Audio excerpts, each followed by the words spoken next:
I declare open the 11th Emergency Special Session of the General Assembly. A note by the Secretary General on the convening of the Emergency Special Session has been circulated in document A/ES-11/1.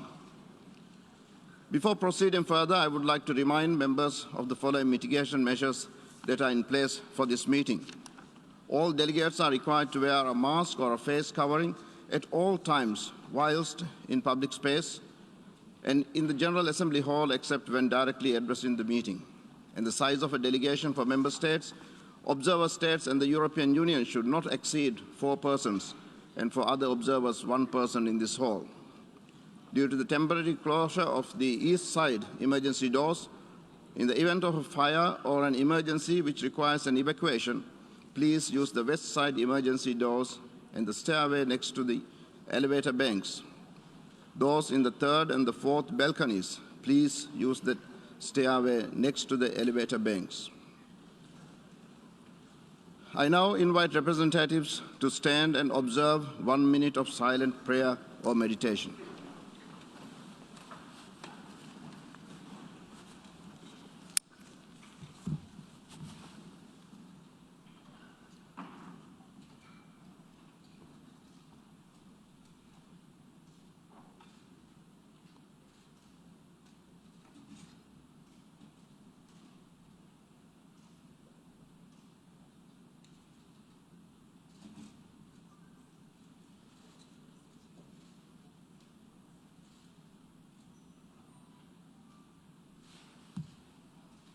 Thank you.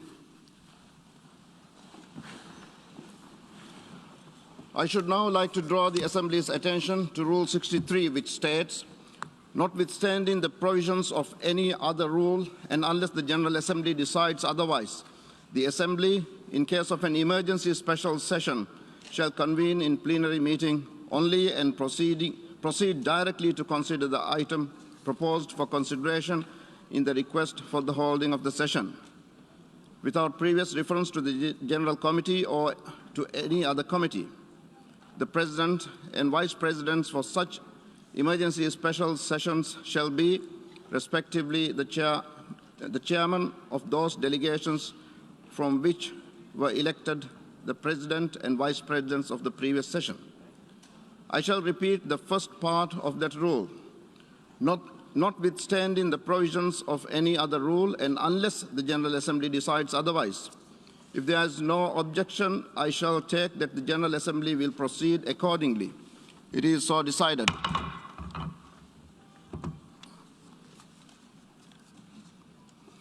Next, I should like, in keeping with established practice, to invite the attention of the General Assembly to document A/ES-11/3 containing Article 19 of the Charter. May I take it that the Assembly duly takes note of the information contained in this document. It is so decided. In that connection, may I further take it that it is the wish of the General Assembly to follow the provisions of Resolution 76/2 of 11 October 2021, by which the Comoros, Sao Tome and Principe and Somalia are permitted to vote in the General Assembly until the end of its 76th session, and to also allow these member states to vote at the 11th Emergency Special Session. It is so decided. We shall now proceed with the appointment of the members of the Credentials Committee. Rule 28 of the Rules of Procedure provides that the General Assembly, at the beginning of each session, shall appoint on the proposal of the President a Credentials Committee consisting of 9 members.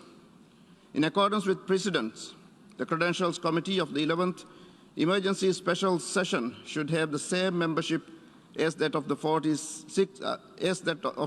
76th regular session of the Assembly, namely the Bahamas, Bhutan, Chile, China, Namibia, the Russian Federation, Sierra Leone, Sweden, and the United States of America. If there is no objection, I shall consider the Credentials Committee constituted accordingly. It is so decided. I now invite the Assembly to turn its attention to sub-item B of item 3 of the provisional agenda entitled Report of the Credentials Committee. As proposed in the letter from the President of the General Assembly dated 27 February 2022, in light of the urgency of the matter to be considered, it is recommended that the Assembly accept the credentials approved for the 76th regular session for the purposes of the 11th emergency special session.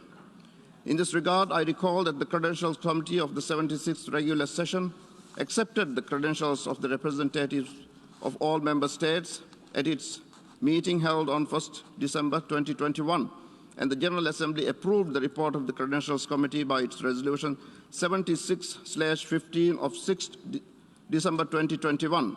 This would be without prejudice to the right of member states to submit separate credentials with respect to the 11th emergency special session and would not set a precedent for future sessions. I hear no objection. May I take it that it is the wish of the Assembly to accept the credentials approved for the 76th regular session for the purpose of the 11th emergency special session on an exceptional basis and without setting a precedent? It is so decided. We now turn to the adoption of the agenda. The provisional agenda of the 11th emergency special session is contained in document A/ES-11/2. May I take it that the Assembly wishes to adopt the agenda as it appears in document A/ES-11/2. It is so decided.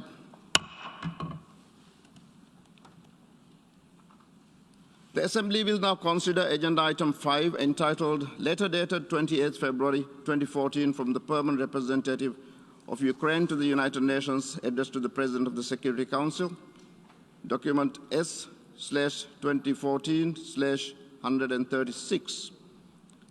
I will now deliver my remarks from the rostrum.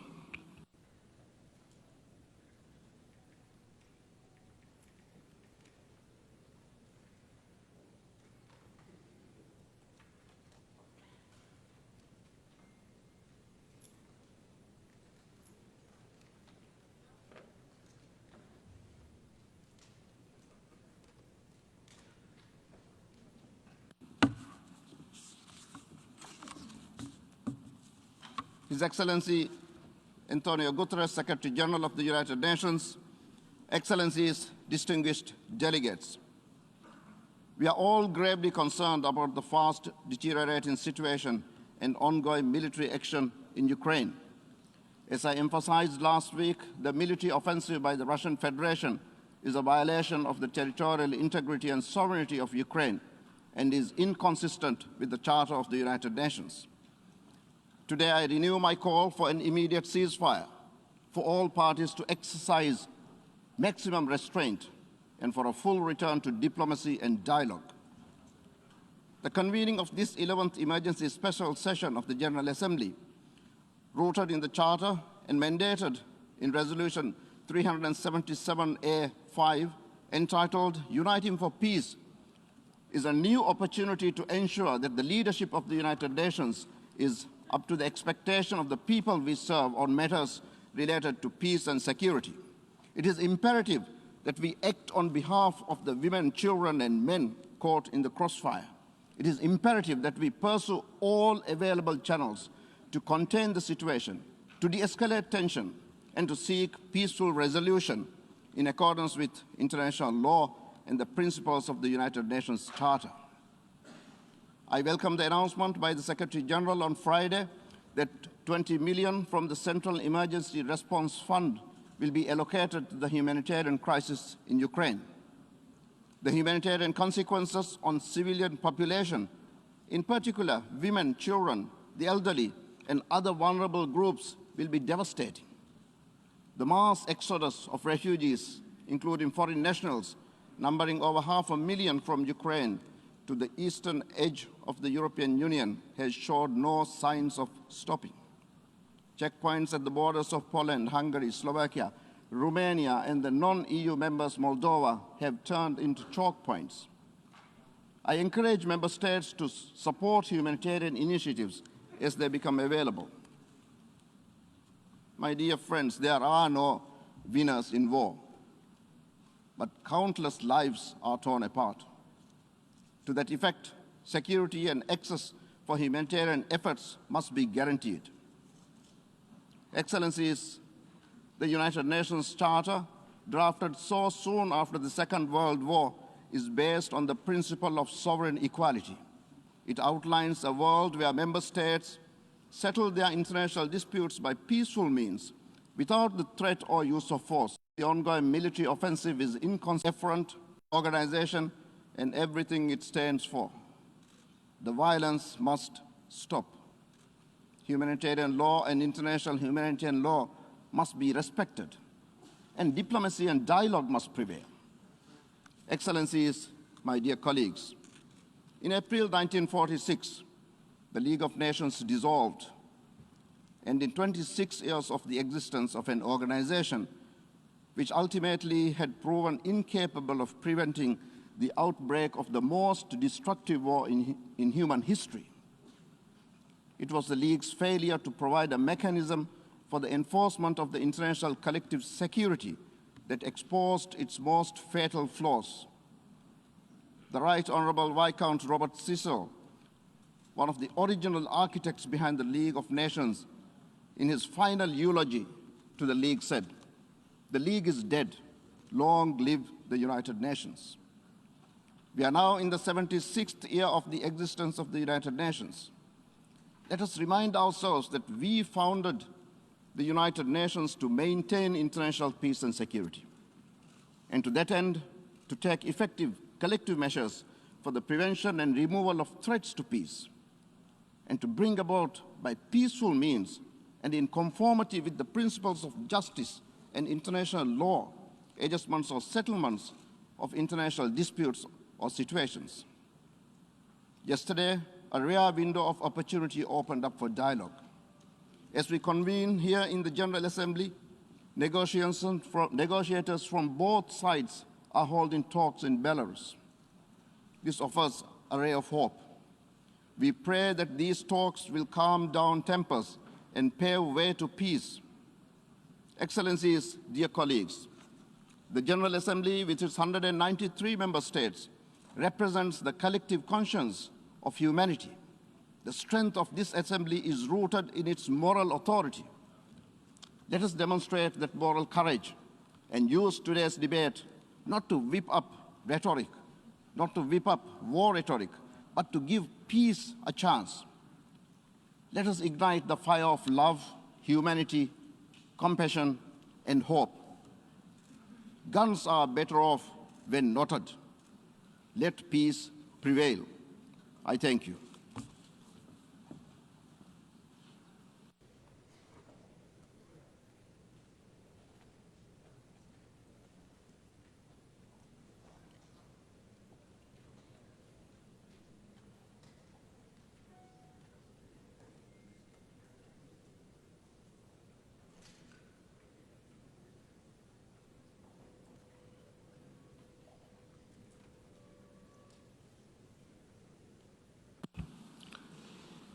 I now give the floor to the Secretary General of the United Nations, His Excellency Antonio Guterres.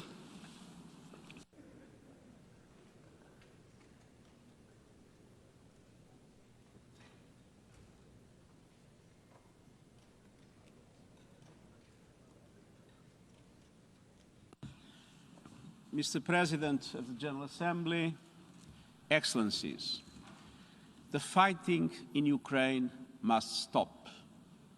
It's raging across the country from air, land, and sea. It must stop now. Russian missile and air bombardments have been pounding Ukrainian cities day and night. The capital, Kyiv, is encircled from all sides. In the face of the continuing attacks, Kyiv's 3 million residents are being forced to seek safety in their homes, improvised bomb shelters, and the city's subways. The Ukrainian government has distributed a meaningful number of arms to the population with the stated objective to participate in the defense of the country. According to UNHCR, 500,000 Ukrainians have fled across the country's borders. Although Russian strikes are reportedly largely targeting Ukrainian military facilities, we have credible accounts of residential buildings, critical civilian infrastructure, and other non-military targets sustaining heavy damage. This escalating violence, which is resulting in civilian deaths, including children, is totally unacceptable. Enough is enough. Soldiers need to move back to their barracks, and leaders need to move to peace. Civilians must be protected. International humanitarian and human rights law must be upheld. The sovereignty, independence, and territorial integrity of Ukraine within its internationally recognized borders must be respected, in line with General Assembly resolutions. Mr. President, we are facing a tragedy for Ukraine, but also a major regional crisis with potentially disastrous implications for us all.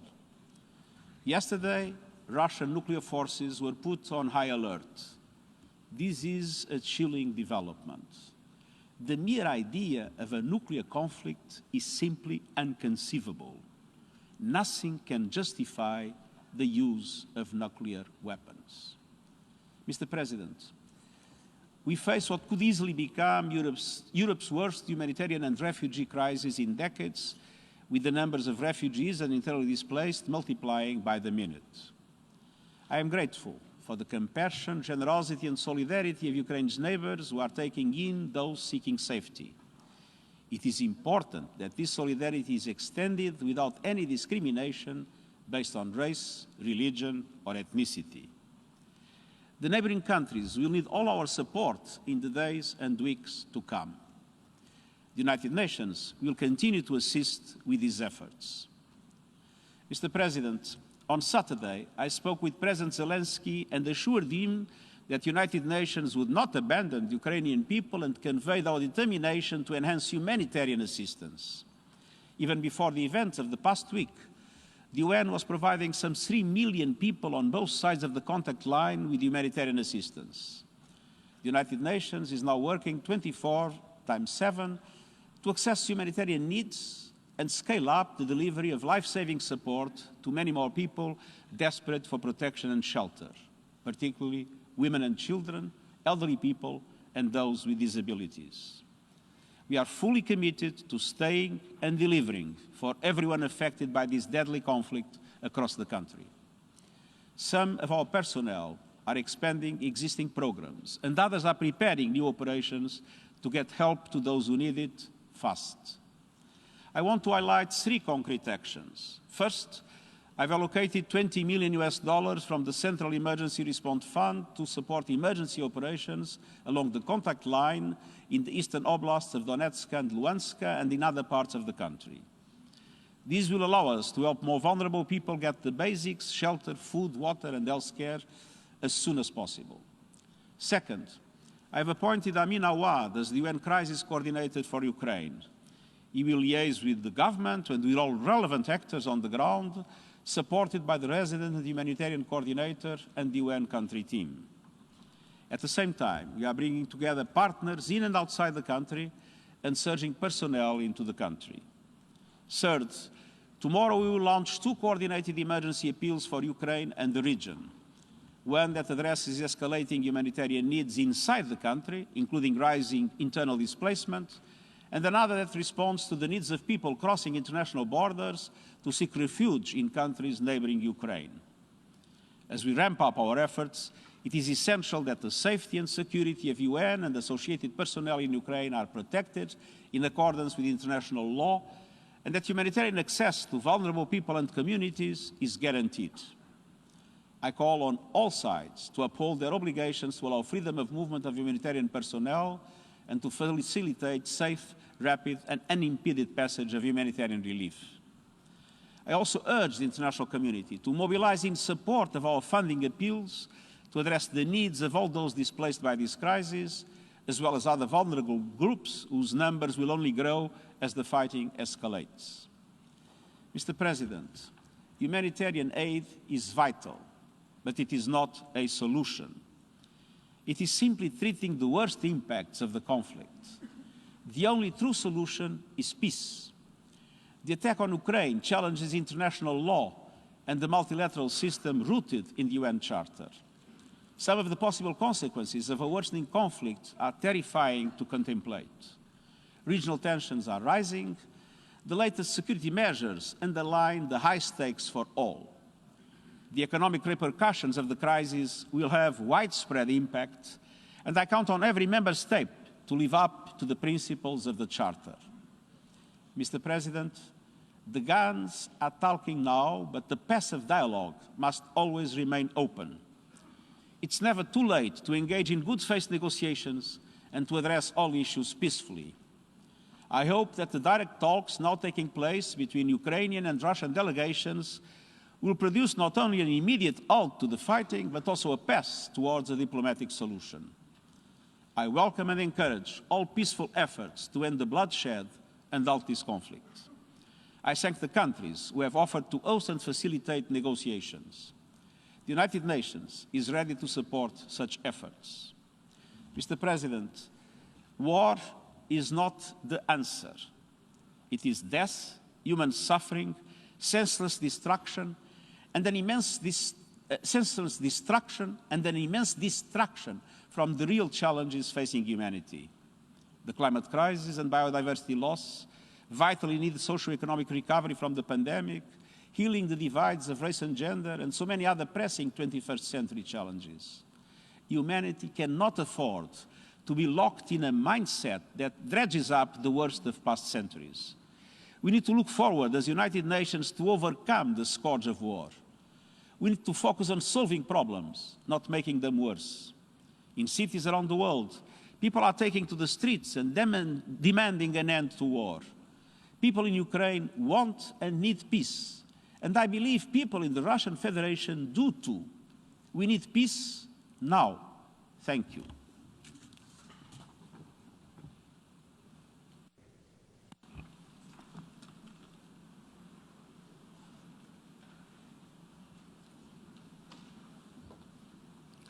I thank the Secretary General for his statement.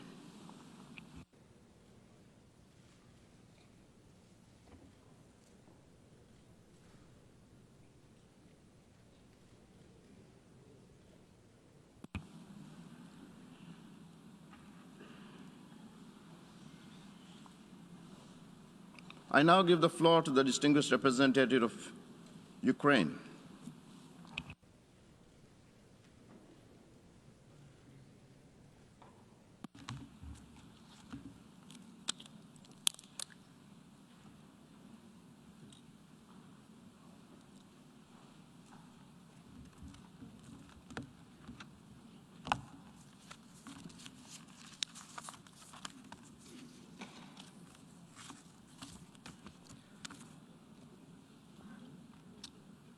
Mr. President, Secretary General, for the first time since the United Nations was born, there is a full-fledged war in the center of Europe. Everyone in this hall and everyone in the world knows that Russia, and Russia alone, started this invasion now facilitated by Belarus. This war was not provoked. It was chosen by someone who is right now sitting in the bunker. We know what happened with the person who sat in the bunker in Berlin in May 1945.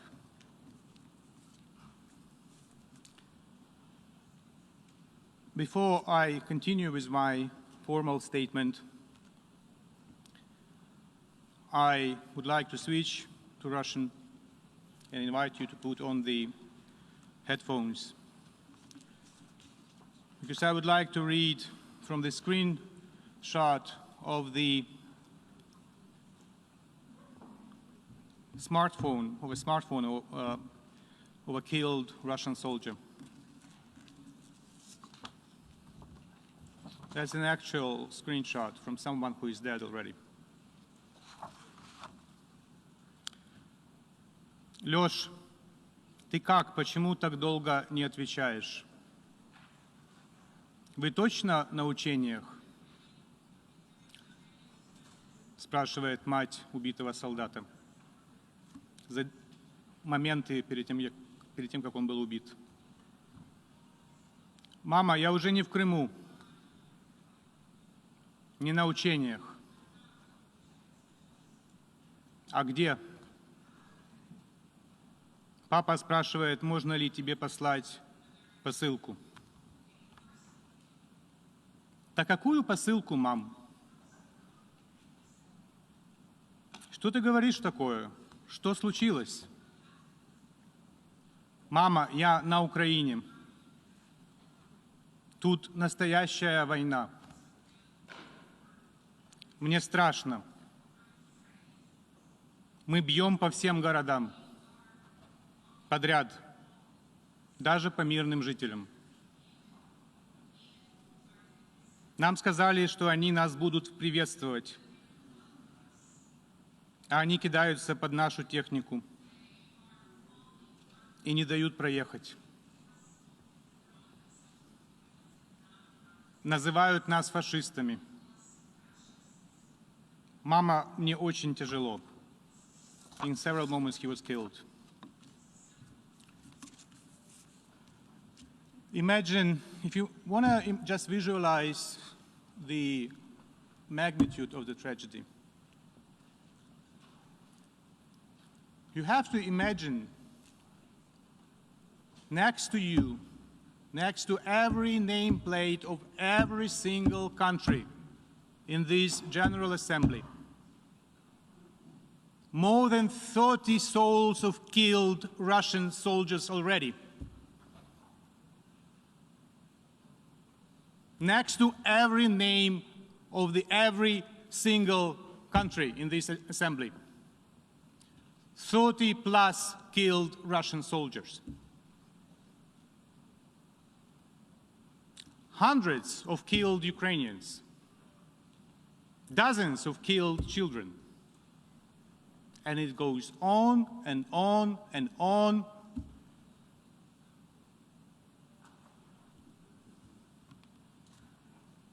So just imagine those killed people next to you when you will listen to my formal statement.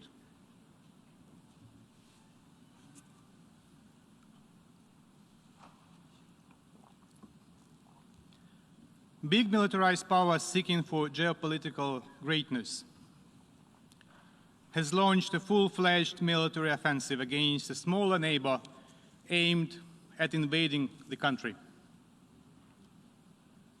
Deadly airstrikes dropped on civilians' heads across the entire country, and the Russian troops crossed Ukraine's borders from the territory of Russia, Belarus, and the occupied parts of Ukraine's Donbas and Crimea.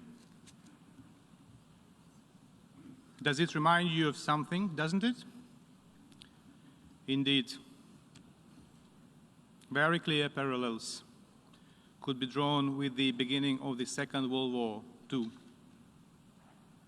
And Russia's course of action is very similar to what their spiritual mentors from the Third Reich employed on the Ukrainian land 80 years ago. Just one, the most recent example of human sufferings, example of war crime. As all of us were on our way to the General Assembly today, the Russian army shelled with Grad multiple rocket launcher systems the residential areas of the city of Kharkiv, the second biggest in Ukraine. Innocent civilians have been killed and wounded. The exact numbers is very difficult to estimate because of the warfare, while the negotiations are still underway at the border with Belarus. We therefore express our gratitude for overwhelming support that made this decision on the emergency session possible. We are grateful to the President of the General Assembly for his taking care of this idea well in advance. We appreciate the engagement of the UN Secretary General, who has taken a very strong stance in support of peace, in support of the UN Charter.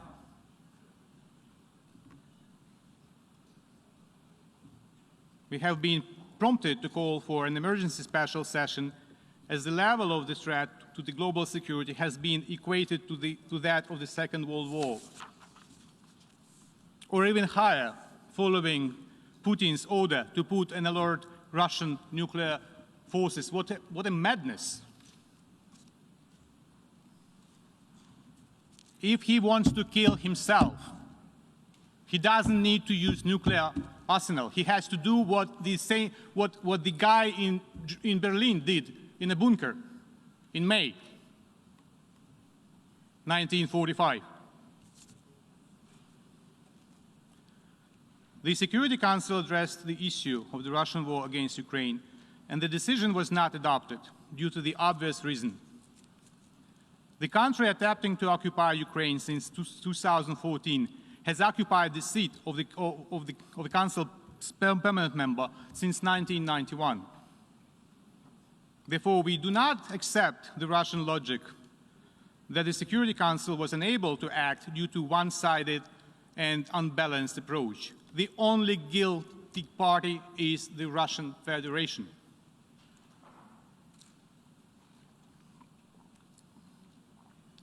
Distinguished delegates, Russia uses all its military potential to attack Ukraine and has begun redeploying reserve units on the border with Ukraine.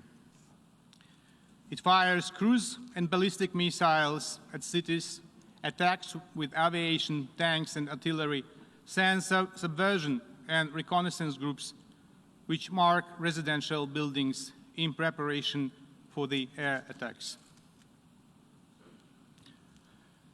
Russia's missiles are now aimed at destroying the infrastructure objects. They targeted the radioactive waste disposal site near Kyiv, the fuel base in the town of Vasilkiv that is effectively a Kyiv's suburb.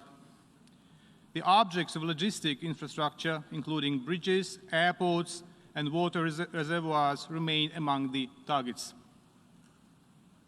Such towns as Shastya and Stanitsa Luganska near Lugansk are now nearly destroyed, as well as residential buildings in and around Kyiv and Kharkiv. The Russian forces seized the Chernobyl nuclear power station and the part of southern Kherson region, including the North Crimean Canal. Due to the active moving of Russian heavy militaries through the Chernobyl exclusion zone, the radiation level has increased rapidly.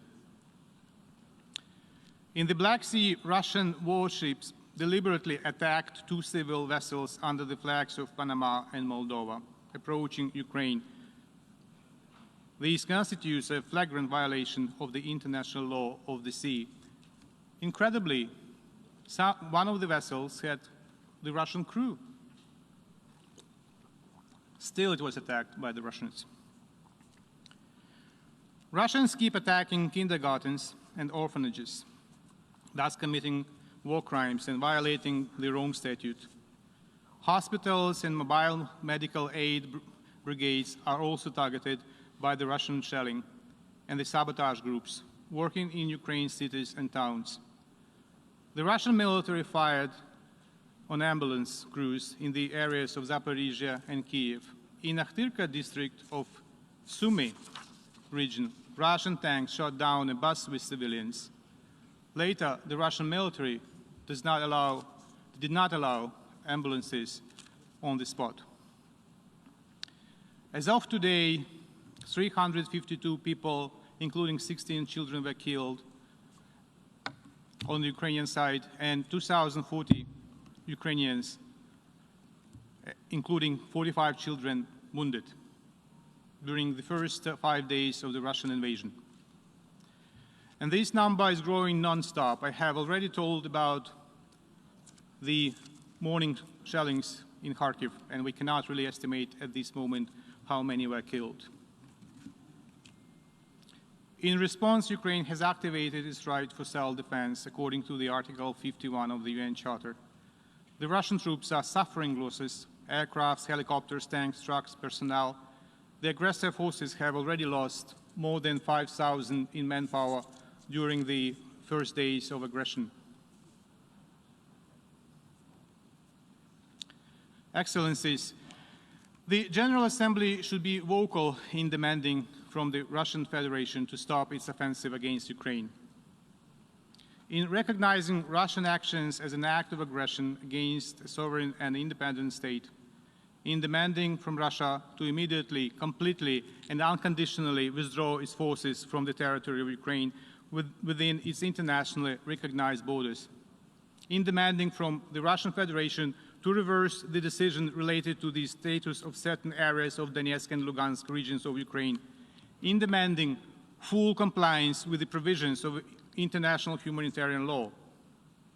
The General Assembly should also be clear with regard to the treacherous role of Belarus and its involvement in aggression of the Russian Federation against Ukraine. Distinguished members of the General Assembly, what is happening now in Ukraine has already had the security and humanitarian implications for all of you. Immediately for Europe, a bit later for the rest, including in terms of food security, energy security, financial markets, collapse of the economies.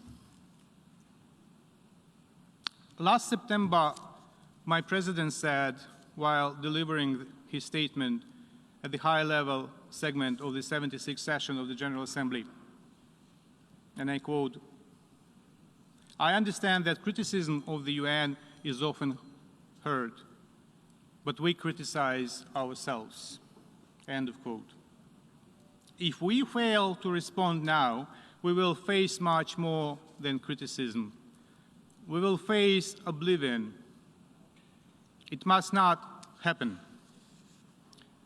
Now it is time to act, time to help Ukraine, that is paying now the ultimate price for freedom and security of itself and of the world.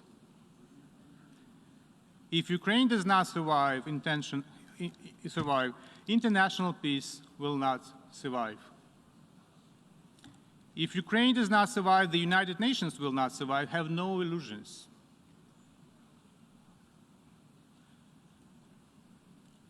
If Ukraine does not survive, we cannot be surprised if democracy fails next.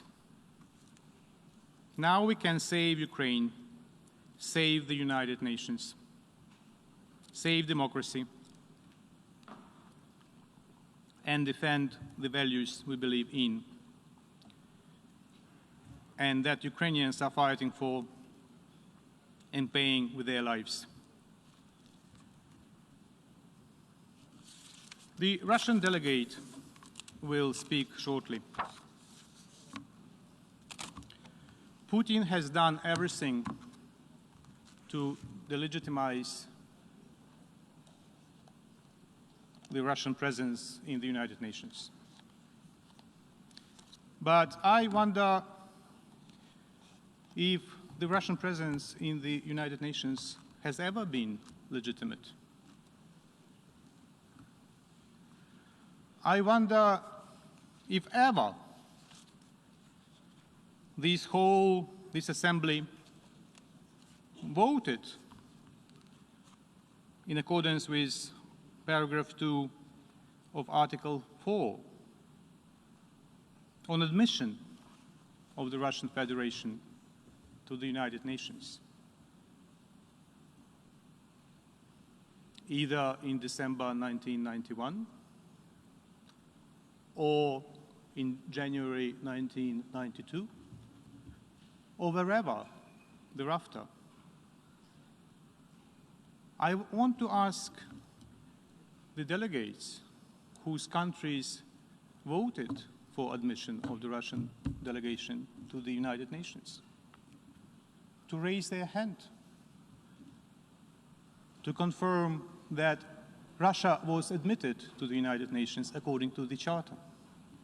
Please, gentlemen, ladies and gentlemen, please raise your hand if your country voted in the formal session of the General Assembly in reply to the letter by President Yeltsin dated December 24, 1991, when he told the United Nations that Russia would like to be a continuator state of the demised Soviet Union. Anyone? Shall I put my glasses if my vision fails me and I don't see any hand raised? Any country? Anyone voted for Russian membership? I leave you with that, and think about it when you listen to the Russian delegate.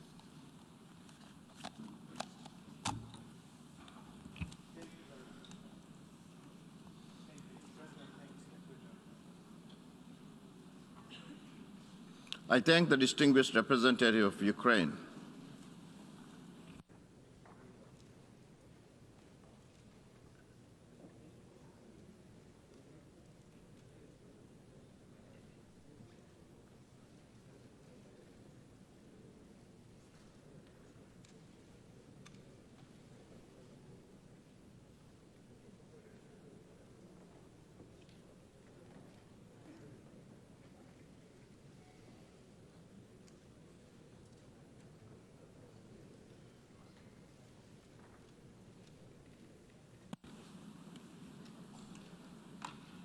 I now give the floor to the distinguished representative of the Russian Federation.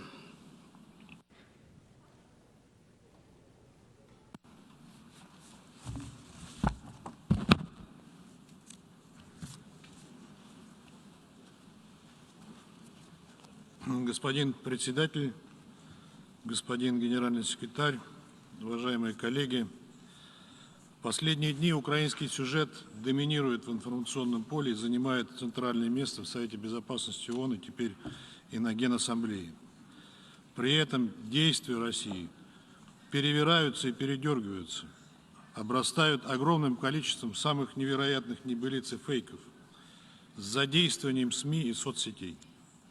Поэтому я хочу сегодня подробно остановиться на причинах возникшей кризисной ситуации и ее возможных последствиях. Хотел бы подчеркнуть, что корень сегодняшнего кризиса вокруг Украины в действиях самой Украины, занимавшейся многолетним саботажем своих прямых обязательств по Минскому комплексу мер. Еще недавно, совсем недавно, существовала надежда на то, что в Киеве одумаются и все-таки выполнят то, под чем подписались в 2015 году. Для этого прежде всего был нужен прямой диалог с Донецком и Луганском. Однако очередное подтверждение высшим руководством страны неготовности Украины к такому диалогу, к шагам по предоставлению Донбассу особого статуса, предусмотренного Минскими соглашениями, причем активно поддержанные западными покровителями Киева, окончательно убедило нас в том, что мы просто не имеем права заставлять жителей Донбасса страдать и дальше.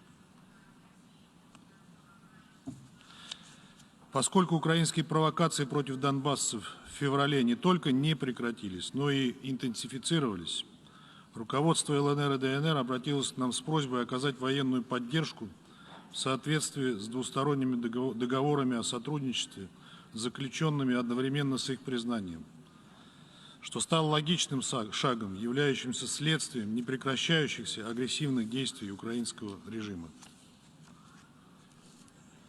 Украинская власть, которую в последнее время активно вооружали и подзуживали ряд государств, пребывала в заблуждении о том, что с благословения западных кураторов они могут добиться военного решения проблемы Донбасса. Иначе сложно объяснить существующую существенную интенсификацию обстрелов и диверсионных актов на территории республик, о которых я упомянул. Дончане и луганчане по-прежнему были вынуждены укрываться в подвалах. Продолжился наплыв беженцев в Россию. Характер провокаций вооруженных сил Украины не изменился. Однако наши западные коллеги этого замечать не хотели, повторяя украинские басни о том, что дончане обстреливают себя чуть ли не сами. В целом, возрастающие страдания жителей Донбасса западные страны последовательно игнорируют. За неделю обсуждения этой темы в Совете Безопасности Генеральной Ассамблеи у них не нашлось слов сочувствия и сострадания для дончан и луганчан. Такое впечатление, что этих 4 миллионов человек для них словно не существует. В итоге перед лицом не снижающихся угроз жителям ДНР и ЛНР, а также ввиду отсутствия перспектив решения проблемы Донбасса в рамках Минских соглашений, президент России Путин принял решение о проведении специальной военной операции на Донбассе. Оккупация Украины в наши планы не входит. Цель этой спецоперации – защита людей, которые на протяжении 8 лет подвергаются издевательствам и геноциду со стороны киевского режима. Для этого необходимо осуществить демилитаризацию и денацификацию Украины. Мы также будем стремиться предать суду тех, кто совершил многочисленные и кровавые преступления против мирных жителей, в том числе граждан Российской Федерации. Это решение было принято в соответствии со статьей 51 Устава ООН с санкцией Совета Федерации Российской Федерации и во исполнение соглашения о дружбе и взаимопонимании с ДНР и ЛНР. Я хотел бы также напомнить о том, что принцип суверенитета и территориальной целостности государств, в нарушении которого применительно к Украине нас сегодня обвиняют, согласно Декларации о принципах международного права, касающихся дружественных связей между народами, принятой в 1970 году, должен неукоснительно соблюдаться в отношении государств, цитирую, соблюдающих в своих практических действиях принцип равноправия и самоопределения народов и вследствие этого имеющего правительство, представляющее без различия расы, вероисповедания или цвета кожи весь народ, проживающий на данной территории. Конец цитаты. Сегодняшнее правительство Украины таковым не является. Кроме того, в ходе специальной военной операции Россия осуществляет право на самооборону от режима, стремившегося к восстановлению доступа к ядерному оружию. Президент Украины прямо заявил об этом 18 февраля в ходе Мюнхенской конференции, и это его утверждение, напомню, было встречено аплодисментами участников конференции. При этом Украина ищет место в НАТО, где действует глава 5, и имеет территориальные претензии к России. Так что, задействовав статью 51 Устава ООН, Россия не только защищает себя от националистической угрозы, но и восстанавливает действие целей и принципов Устава ООН на территории Донбасса и Украины, обеспечивает выполнение главной задачи Всемирной организации предотвращения новой мировой войны. К сожалению, вынуждены отметить крайне негативную роль, которую сыграли во всем этом западные коллеги во главе с США. Вместо того, чтобы заставить Киев выполнить свои обязательства, они лишь открыто подзуживали Украину, повторяя лишенную какого-либо смысла мантру о том, что свои обязательства по Минским соглашениям не выполняет Россия, которая, как мы неоднократно подчеркивали, даже не является их стороной. Более того, наши западные коллеги беззастенчиво накачивали эту страну вооружениями, направляли туда инструкторов, фактически подталкивая украинцев, стянувших к линии соприкосновения 120-тысячный воинский контингент, к вооруженным провокациям против Донбасса. Уважаемые коллеги, обсуждая сегодняшнюю тему, нельзя упускать из вида более широкий контекст, который вызвал текущий кризис на Украине. Еще в 2008 году президент Путин на саммите России и НАТО в Бухаресте предупреждал о том, чтобы члены Североатлантического альянса подумали трижды, прежде чем записать с гордостью, что Украина и Грузия будут в НАТО. Ему, президенту Путину, это преподносили как какой-то величайший компромисс, который удался Германии и Франции, которые заменили американское предложение о том, чтобы сразу объявить о предоставлении Украине и Грузии плана действий для членства. Потом была авантюра одобренного НАТО президента Саакашвили, ободренного НАТО президента Саакашвили в Грузии, в которой, вопреки фактам, обвинили Россию. В 2014 году произошел кровавый и антиконституционный переворот в Киеве, в результате которого к власти пришли националисты и радикалы, взявшие курс на построение вместо Украины антироссии и наступление ее в НАТО. К этой теме я еще вернусь. Для нас вступление Украины в НАТО – красная линия, прежде всего из военно-стратегических соображений. Размещение в этой стране инфраструктуры НАТО вынудило бы нас предпринять такие ответные меры, которые поставили бы Россию и НАТО на грань конфликта. Поэтому в декабре 2021 года мы предложили США и НАТО заключить договоры, дающие России гарантии безопасности.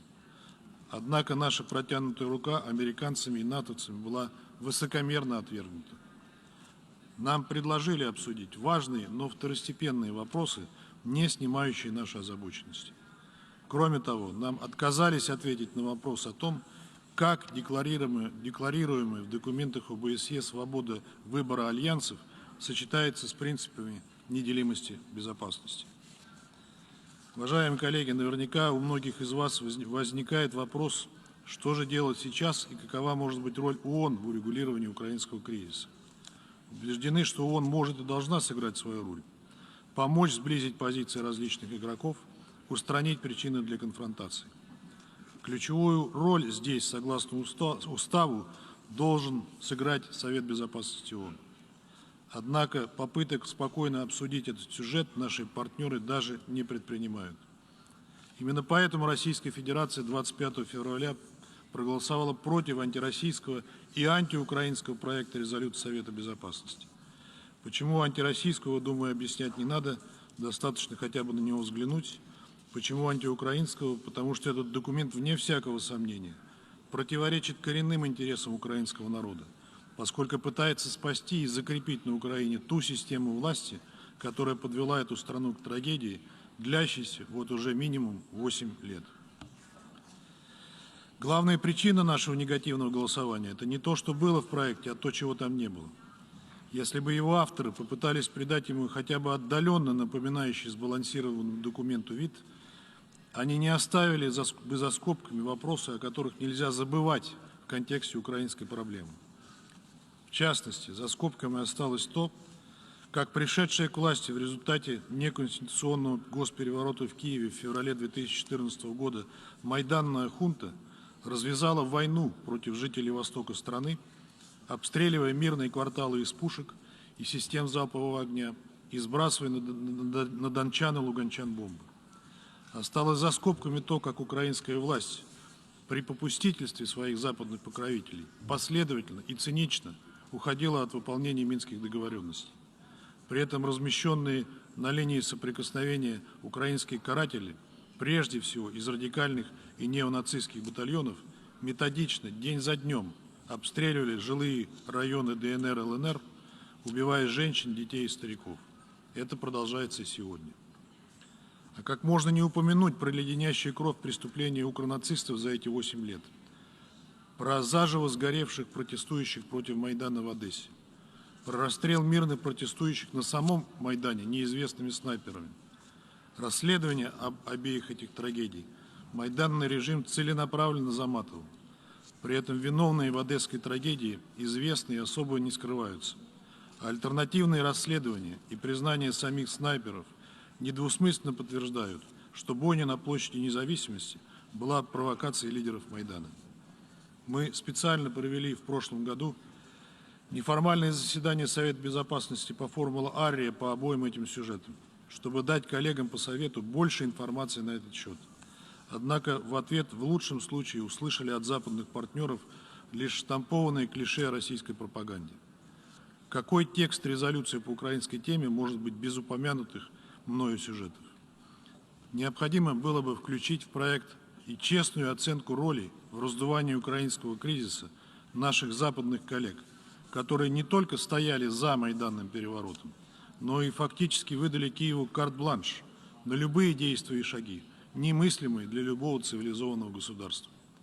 Здесь и вопиющая дискриминация русского языка и, соответственно, русскоязычных жителей, и прославление пособников Гитлера вкупе с запретом на чествование настоящих героев Украины, освобождавших ее от нацизма, и создан религиозный раскол в этой стране. Подсказки о торжестве демократии на Украине майданные власти и националисты занимались безнаказанными убийствами политических оппонентов, преследовали оппозицию, закрывали оппозиционные телеканалы, где можно было почерпнуть хотя бы относительно объективную информацию. 6 из таких телеканалов были закрыты только при Зеленском. А как забыть о накачке оружием Украины, из которого потом убивались мирные жители на Донбассе? Ответственность за то, что происходит сейчас, лежит не только на нынешнем украинском руководстве, но и на наших западных коллегах. Уважаемые коллеги, хотел бы также привлечь ваше внимание к тому, что вокруг российской специальной военной операции нагнетается пузырь лжи, фейков и дезинформации.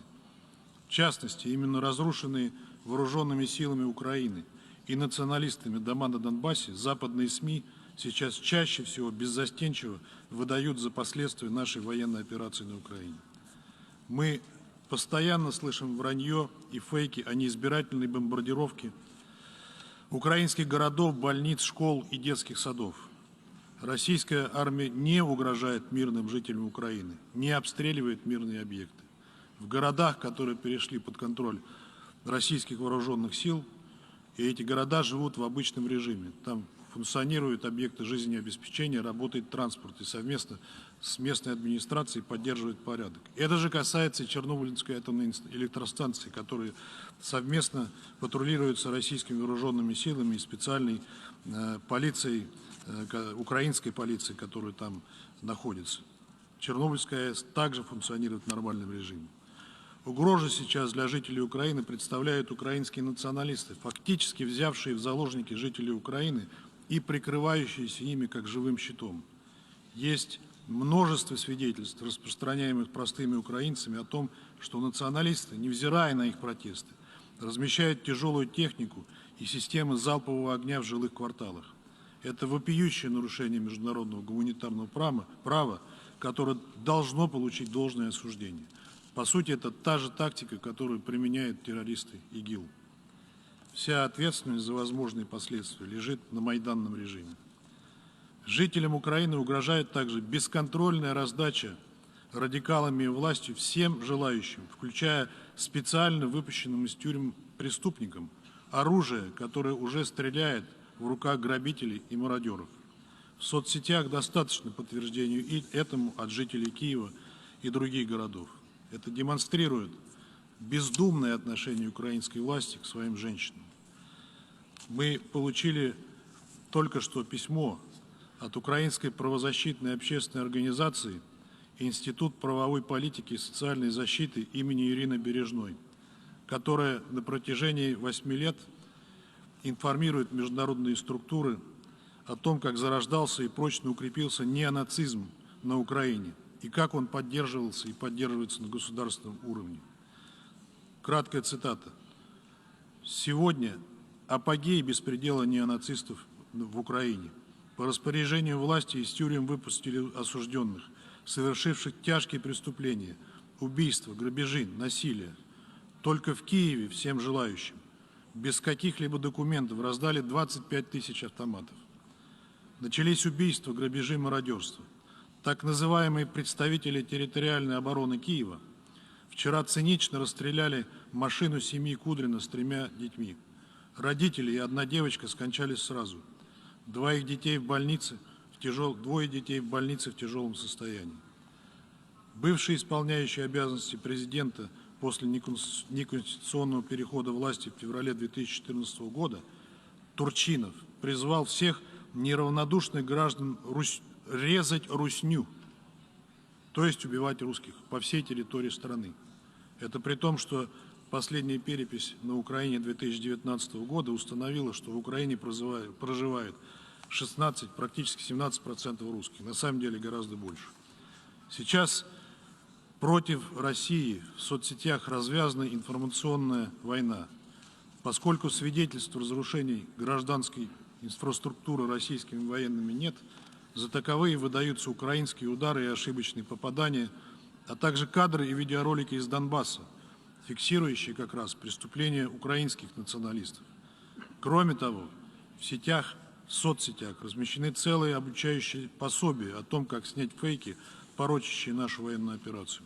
Всего по украинским соцсетям гуляет сегодня 1,2 миллиона подобных фейков.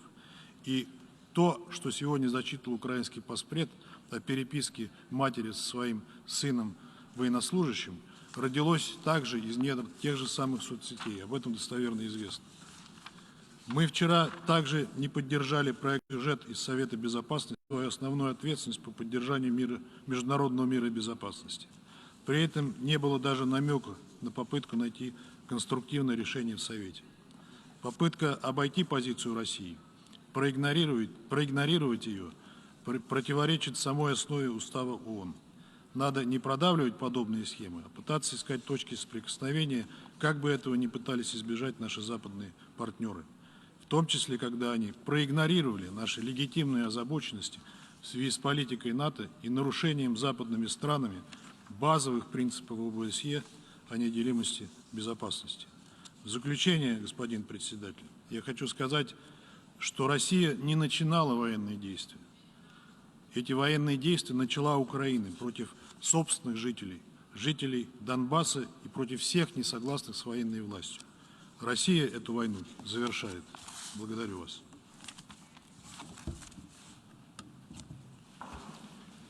I thank the distinguished representative of the Russian Federation.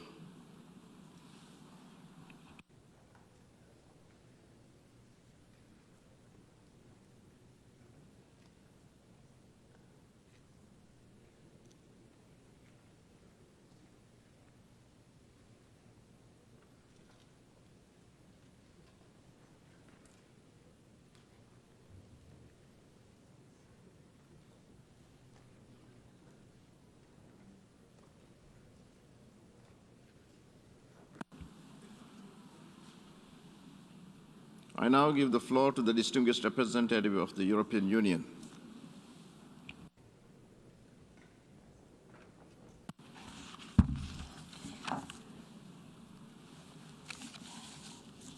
Mr. President, I have the honor to speak on behalf of the European Union and its member states. North Macedonia, Montenegro, Albania, Bosnia and Herzegovina, Iceland, Norway, Republic of Moldova, Georgia, San Marino, Andorra, Monaco, and Liechtenstein align themselves with this statement. Mr. President, I want to thank you for convening us here today, and for the Secretary General to be here, and for all of you colleagues being here.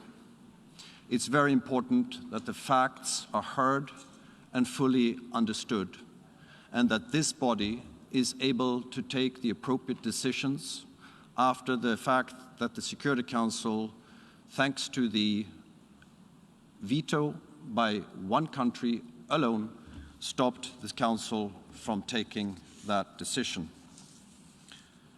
Let me start by expressing the European Union's full solidarity and support to Ukraine and its people, who are courageously fighting an unprovoked and unjustified military aggression from Russia. Since our meeting here in the General Assembly last week, the situation has dramatically escalated, despite tireless diplomatic efforts, including at the highest level. Russia has decided to turn its back to peace, to the rules-based international order as defined inter alia in the UN Charter, to diplomacy and to the international community.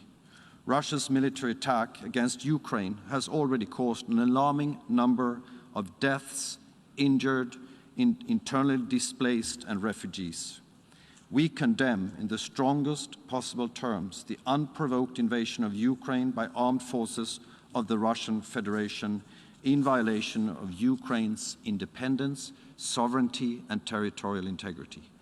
We also condemn the involvement of Belarus in this aggression against Ukraine, and we call on both Russia and Belarus to abide by their international obligations. We're also alarmed by Russia's raising of the nuclear alert level. We call on Russia to de-escalate and to immediately return to the previous alert level of its nuclear arsenal and to avoid any actions that could risk the safety or security of the nuclear power plants in Ukraine, a non-nuclear weapon state under the Nuclear Non-Proliferation Treaty. Russia bears full responsibility for this aggression and the resulting destruction and loss of life. We demand from Russia to cease its military operations immediately and unconditionally, and to withdraw all forces and military equipment from the entire territory of Ukraine within its internationally recognized borders. We further call on Russia to engage in earnest in dialogue with a view to a political and diplomatic solution. Russia's actions grossly violate international law and are in clear breach of the UN Charter and the OSCE Helsinki Final Act, as well as Russia's specific commitments to respect Ukraine's sovereignty and territorial integrity under the Budapest Memorandum of 1994. This is arguably the biggest aggression in Europe since the end of the Second World War. It follows similar Russian aggression against its neighbors in 2008 and 2014. We underscore our firm support for the sovereignty and territorial integrity of Georgia and of the Republic of Moldova, and we are closely monitoring the situation in the region. This Assembly has a responsibility immediately and effectively to acknowledge and address Russia's actions. Failing to do so will erode trust to the rules-based global order with the UN at its core and the UN Charter itself. It would send the wrong message to perpetrators of such aggression and aggravate similar risks to other UN member states in the region and beyond. We stand firmly by Ukraine and its people. We deplore the loss of life and human suffering. This is a dire humanitarian catastrophe, and humanitarian needs are rapidly increasing. With the toll of IDPs and refugees rising, humanitarian support is a priority in the wider package of EU support offered to Ukraine in these trying days. The EU and its member states are providing urgently needed humanitarian assistance to the Ukrainian population. Ukraine has activated the Union's civil protection mechanism and is receiving urgently needed supplies from EU member states. In addition, the Republic of Moldova, to which more than 60,000 Ukrainians have fled, has requested and received EU humanitarian support in dealing with the human catastrophe caused deliberately by the Russian Federation's invasion of Ukraine. We call on Russia and Russia-backed armed formations to respect international law, including international humanitarian law. Civilians and civilian infrastructures must be protected and humanitarian access should be secured. We call on Russia and Russia-backed armed formations to allow safe and unhindered humanitarian access and stop their disinformation campaign and cyber attacks. We strongly condemn the involvement of Belarus in this aggression against Ukraine and call on it to immediately stop action and to abide by its international obligations. We recall our unwavering support for the independence, sovereignty, and territorial integrity of Ukraine within its internationally recognized borders, and we call on all UN members not to recognize the two self-proclaimed separatist entities. The EU has reacted swiftly and decisively to Russia's recognition of Ukraine's self-proclaimed separatist entities and the invasion of Ukraine. By adopting restrictive measures, we intend to take such measures against Belarus. Mr. President, let us be clear on this. We firmly believe that the use of force and coercion to change borders has no place in the 21st century. Let us recall that the UN Charter prohibits both the threat and the use of force against the territorial integrity or political independence of any state or in any other manner inconsistent with the purposes of the United Nations. Tensions and conflict should be resolved through dialogue and diplomacy. The EU, together with like-minded partners, have been united in making unprecedented efforts to achieve a diplomatic solution. But Russia has not reciprocated these efforts and instead opted unilaterally for a grave and premeditated escalation. With this one-sided step, Russia is further isolating itself. We are today at a crucial and historical moment. Too many times in the past, the international community has been blind or too slow in front of unfolding tragedies. Entire generations in many places around the world, many of you representing them, have paid and are still paying the price of inaction. We cannot make the same mistake again. We have to take action. After Russia's veto in the Security Council last week, the General Assembly has the responsibility to send a strong and united message on the need for Russia to immediately and unconditionally cease its military operations, withdraw its troops, and opt for genuine dialogue. We call on Russia to avoid, in particular, any action that places the safety and security of Ukraine's nuclear and radioactive waste installations at risk. The people of Ukraine and the whole world are watching us and counting on us. and will judge us on the decisions that we will take here in this special emergency session. And it's our duty and responsibility for all of us to do our utmost to defend the UN Charter and the international order. We therefore hope that this Assembly will massively support the resolution tabled by Ukraine and its partners. The EU and its member states will continue to do their utmost to protect the integrity of the rules-based international system, which is key to our collective security, and we call on all UN member states to do the same. On our side, we will continue to stand by Ukraine, support its democratically elected institutions and representatives and its people, including through additional political, financial, humanitarian and logistical support. I thank you very much, colleagues. I thank you very much, Mr. President. I thank the distinguished representative of the European Union.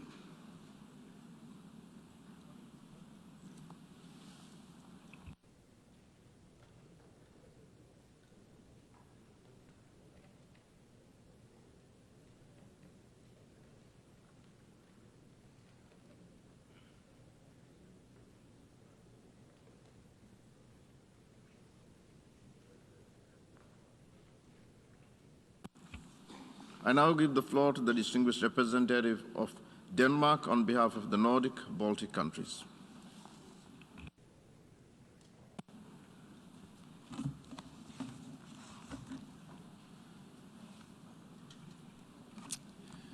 I have the honor to speak on behalf of the 8 Nordic Baltic countries: Estonia, Finland, Iceland, Latvia, Lithuania, Norway, Sweden, and my own country, Denmark.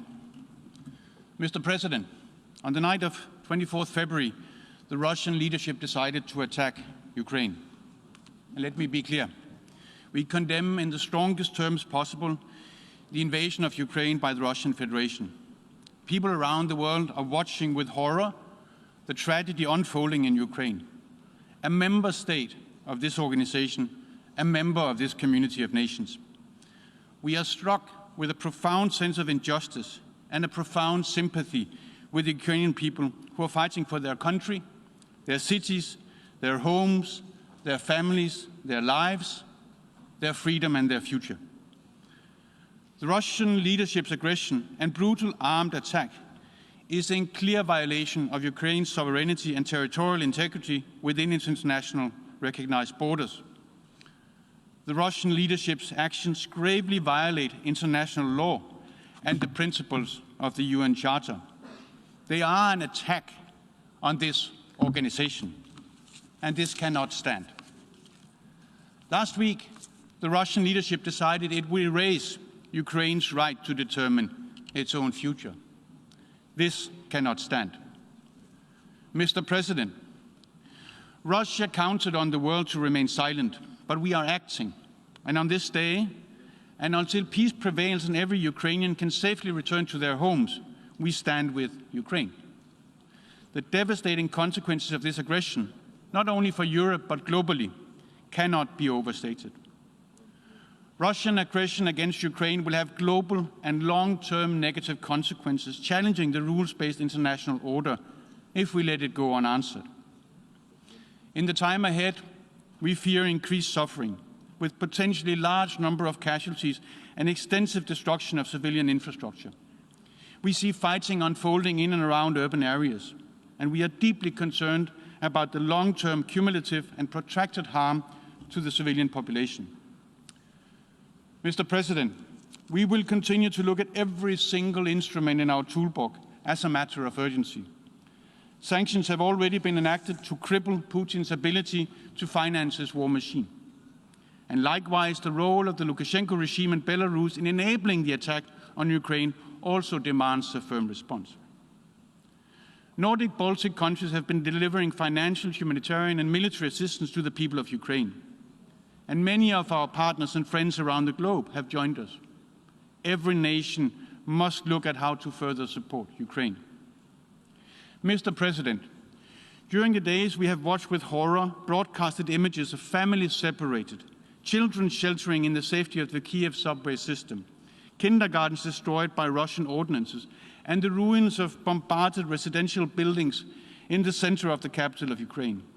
We are outraged by indiscriminate attacks on civilians in this unlawful and immoral war of conquest that serves no purpose and no principle but the naked quest for power and territory. This cannot stand. Russia must respect international humanitarian law and human rights law. Full and unhindered humanitarian access must be guaranteed. Civilians must be protected. We call on Russia to stop this senseless war, and we echo the plea of the Secretary General.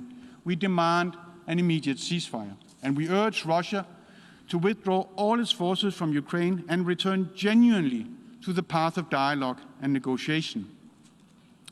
Mr. President, let me be clear.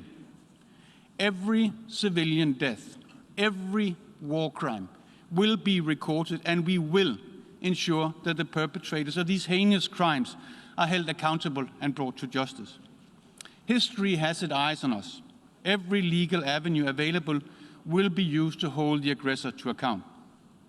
Ukraine has sent a request to the International Court of Justice on Russia's erroneous and absurd allegations of genocide in Ukraine, which the Russian Federation has cynically used as a false pretext for its invasion. The International Criminal Court's prosecutor has also noted that he is monitoring Russia's invasion of Ukraine and has jurisdiction to prosecute war crimes and crimes against humanity. The prosecutor's office may and will exercise its jurisdiction over and investigate any act of genocide, crimes against humanity, or war crime committed within the territory of Ukraine, as Ukraine has accepted the court's jurisdiction. We fully support the ICC's monitoring of the situation. Colleagues, the rules-based international order, which governs how states interact with one another, was put in place drawing from the horrible lessons of 2 world wars, promising one another that future generations would be saved from the scourge of war. The attack on Ukraine, the Russian invasion of Ukraine, is a direct assault on the principles and purposes of the UN Charter. This cannot stand. The matter is now in the hands of the General Assembly, where one veto cannot overrule the UN membership, where the power and legitimacy is manifested in numbers. Russia's shameful use of the veto on a matter it bears full responsibility for is completely unacceptable. As a permanent member of the Security Council, Russia has a special responsibility for maintaining peace and security, not to violate the very principles of the UN Charter. The latest meetings of the Council demonstrated the need for reform. It demonstrated who had the firmness and valor to defend the UN Charter. No country can grow and thrive in isolation. Russia knows this. The General Assembly has the power to send a firm message to Putin. And what we say today and how we vote on the resolution presented will make a difference on the ground in Ukraine and to the Ukrainian people. They will be watching us, hoping that the world will come in on the side of the UN Charter and our promise of never again. Colleagues, Russia's unlawful and brutal armed attack on Ukraine will affect and impact everyone. And if we do not join our forces to turn back this tide today, we will be even less equipped to deal with similar crises and crimes in the future, wherever, on whichever continent they occur. Over the last week, we have heard powerful statements from representatives of every continent on this planet, from Africa to Asia, from Europe to the Americas, that Russia's behavior towards a fellow member of the United Nations cannot stand. And we will hear more today. And to those who still refer to 2 parties to a conflict, we echo the words of a protester who had written on her sign, "If Russia stops fighting, there will be no more war. If Ukrainians stop fighting, there will be no more Ukraine." That is the simple reality before us. That is the simple truth. The world will hold Russia and Belarus accountable for their actions. Russia as the main aggressor, Belarus as the enabler. I thank you, Mr. President. I thank the distinguished representative of Denmark.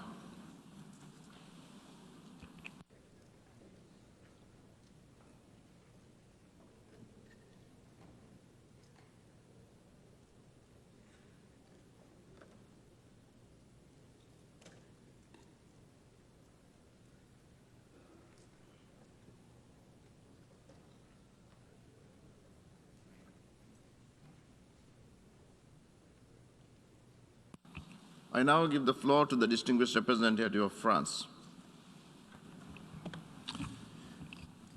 Monsieur le Président, la Russie poursuit jour après jour son œuvre de destruction en Ukraine.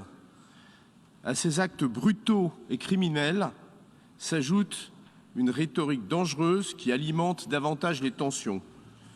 La Russie conduit cette agression armée en violation des principes les plus fondamentaux de la Charte des Nations Unies que tous les membres de cette Assemblée sont dans l'obligation de respecter. Vendredi, elle s'est opposée seule à une résolution du Conseil de sécurité coparrainée par 82 États. L'Assemblée générale porte aujourd'hui une responsabilité historique, celle de relayer haut et fort la voix des citoyens qui, sur tous les continents, et y compris en Russie, demandent l'arrêt immédiat de cette guerre et le retrait de l'armée russe du territoire ukrainien.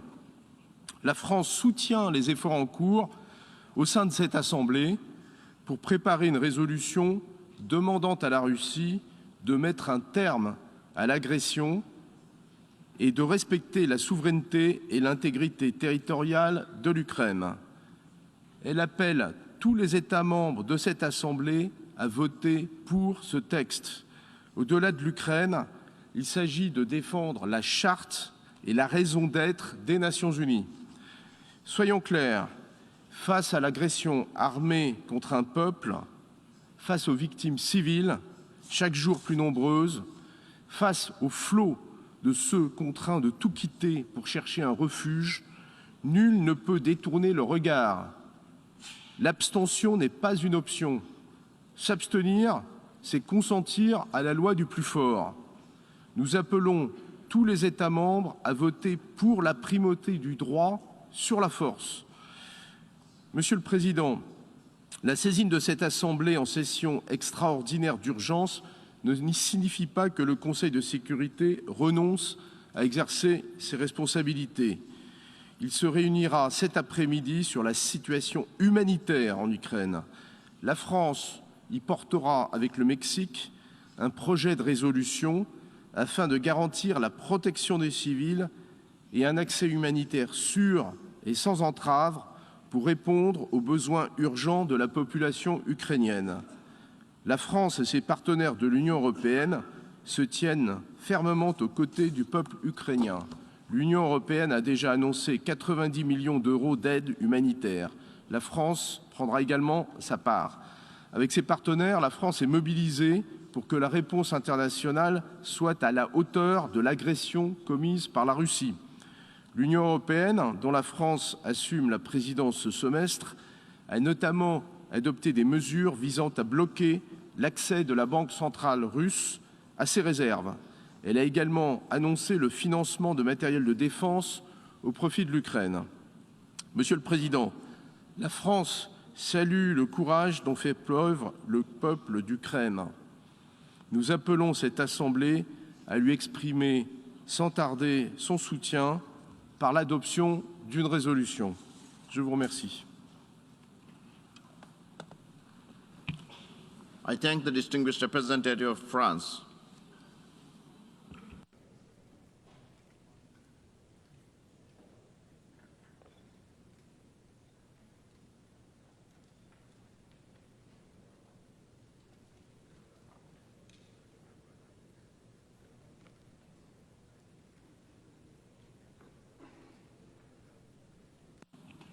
I now give the floor to the distinguished representative of the United Kingdom.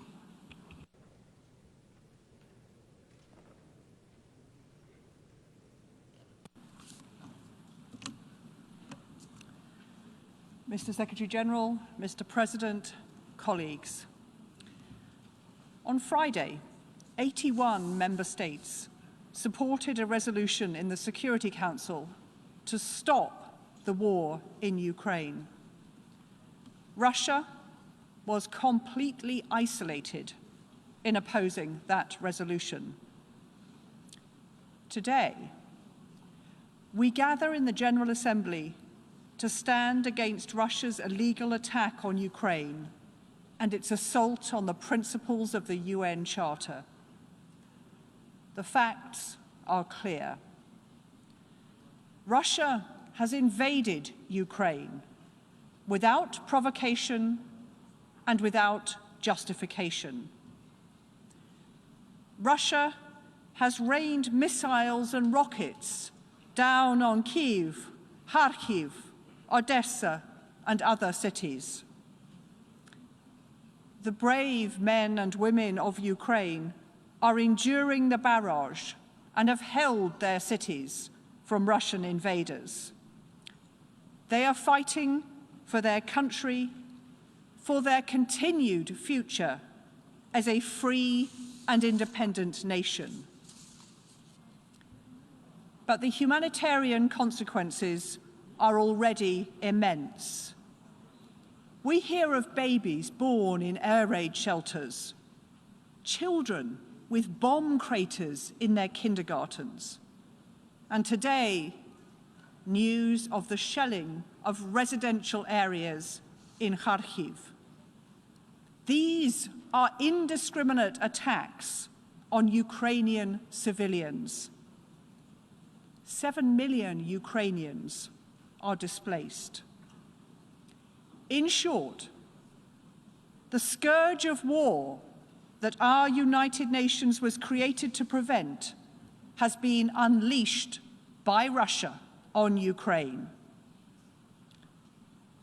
The international response to Russia's aggression has been united and swift. Around the world and here in this building, we must stand together to defend the rules and enforce the accountability that we have built together. If we do not stand up for them now, then the safety of every nation's borders and independence are at risk. That is why we also condemn Belarusian support for Russia's invasion of Ukraine. As the Secretary-General said last week, Russia's actions are violations of the territorial integrity and sovereignty of Ukraine and conflict directly with the principles of the Charter of the United Nations. And as he said today, the only answer is peace. So our message today is simple. We offer our unequivocal support for Ukraine and the Ukrainian people. We call on President Putin to stop this senseless war.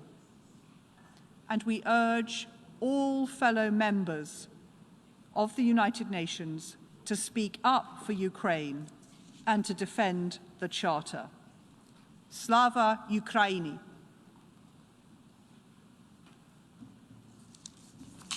I thank the distinguished representative of the United Kingdom.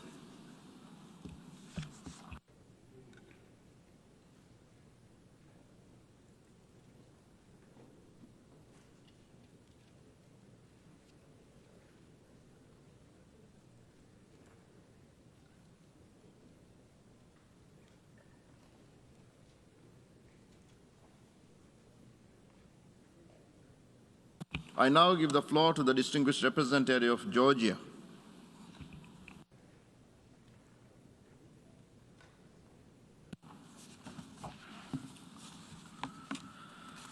Thank you, Mr. President.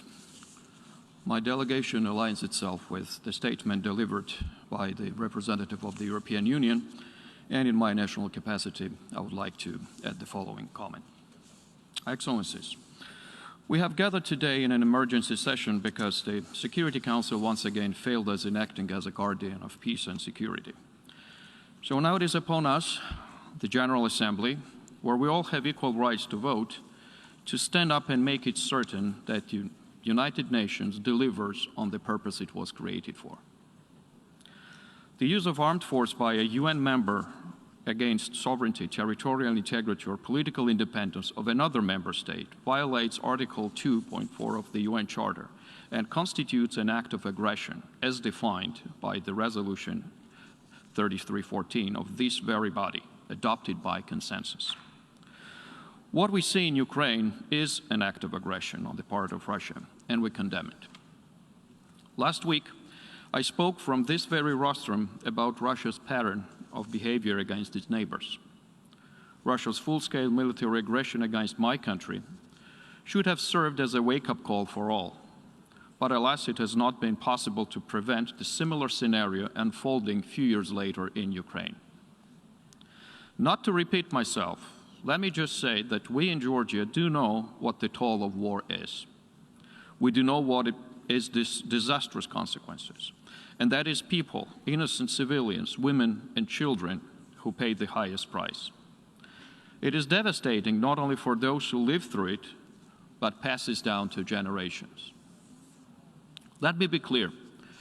Core principles enshrined in the UN Charter, the Helsinki Final Act, the Charter of Paris for New Europe, and the commitments taken under the Budapest Memorandum are non-negotiable, nor subject to revision by any country, no matter how large or powerful it may be. Territorial acquisition through use of force, or a threat to do so, is illegal and impermissible. Georgia calls on the Russian Federation to immediately cease its military activities and withdraw all its forces and armaments from Ukraine, allow immediate access to all international humanitarian and human rights mechanisms wherever is needed on the entire territory of Ukraine, reverse the decisions related to the status of integral parts of Ukraine's Donetsk and Luhansk regions and Crimea, and to do so the same with regard to Georgia, withdraw forces, allow humanitarian access, reverse the status-related decision with regard to the occupied territories. Georgia was among the co-sponsors of the draft Security Council resolution that got vetoed, and we are the co-sponsors of the draft General Assembly resolution that is soon to be considered. This resolution, although it concerns Ukraine, is a watershed moment for all of us, and I would dare say for the future of the rules-based order and our United Nations.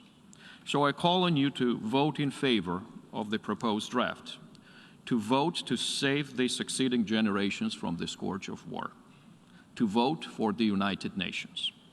And in conclusion, we welcome the Secretary General's decision to scale up the United Nations humanitarian operations in and around Ukraine. And let me once again reiterate Georgia's unwavering support of independence, sovereignty, and territorial integrity of Ukraine within its internationally recognized borders, including Crimea and Donbas, and Ukraine's navigational rights in its territorial waters. I thank you. I thank the distinguished representative of Georgia.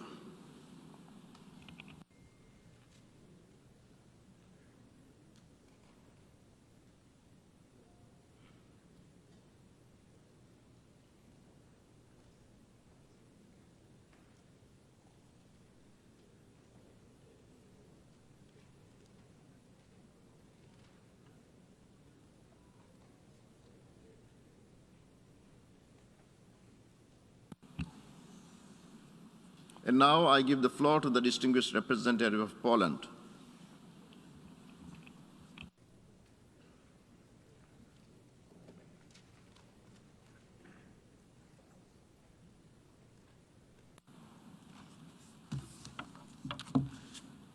Mr. President, Mr. Secretary General, distinguished delegates, Poland fully supports the resolution just tabled by Ukraine and calls on each member state to stand firmly behind it. We deeply believe that through this act, we will demonstrate our adherence to the principles enshrined in the UN Charter.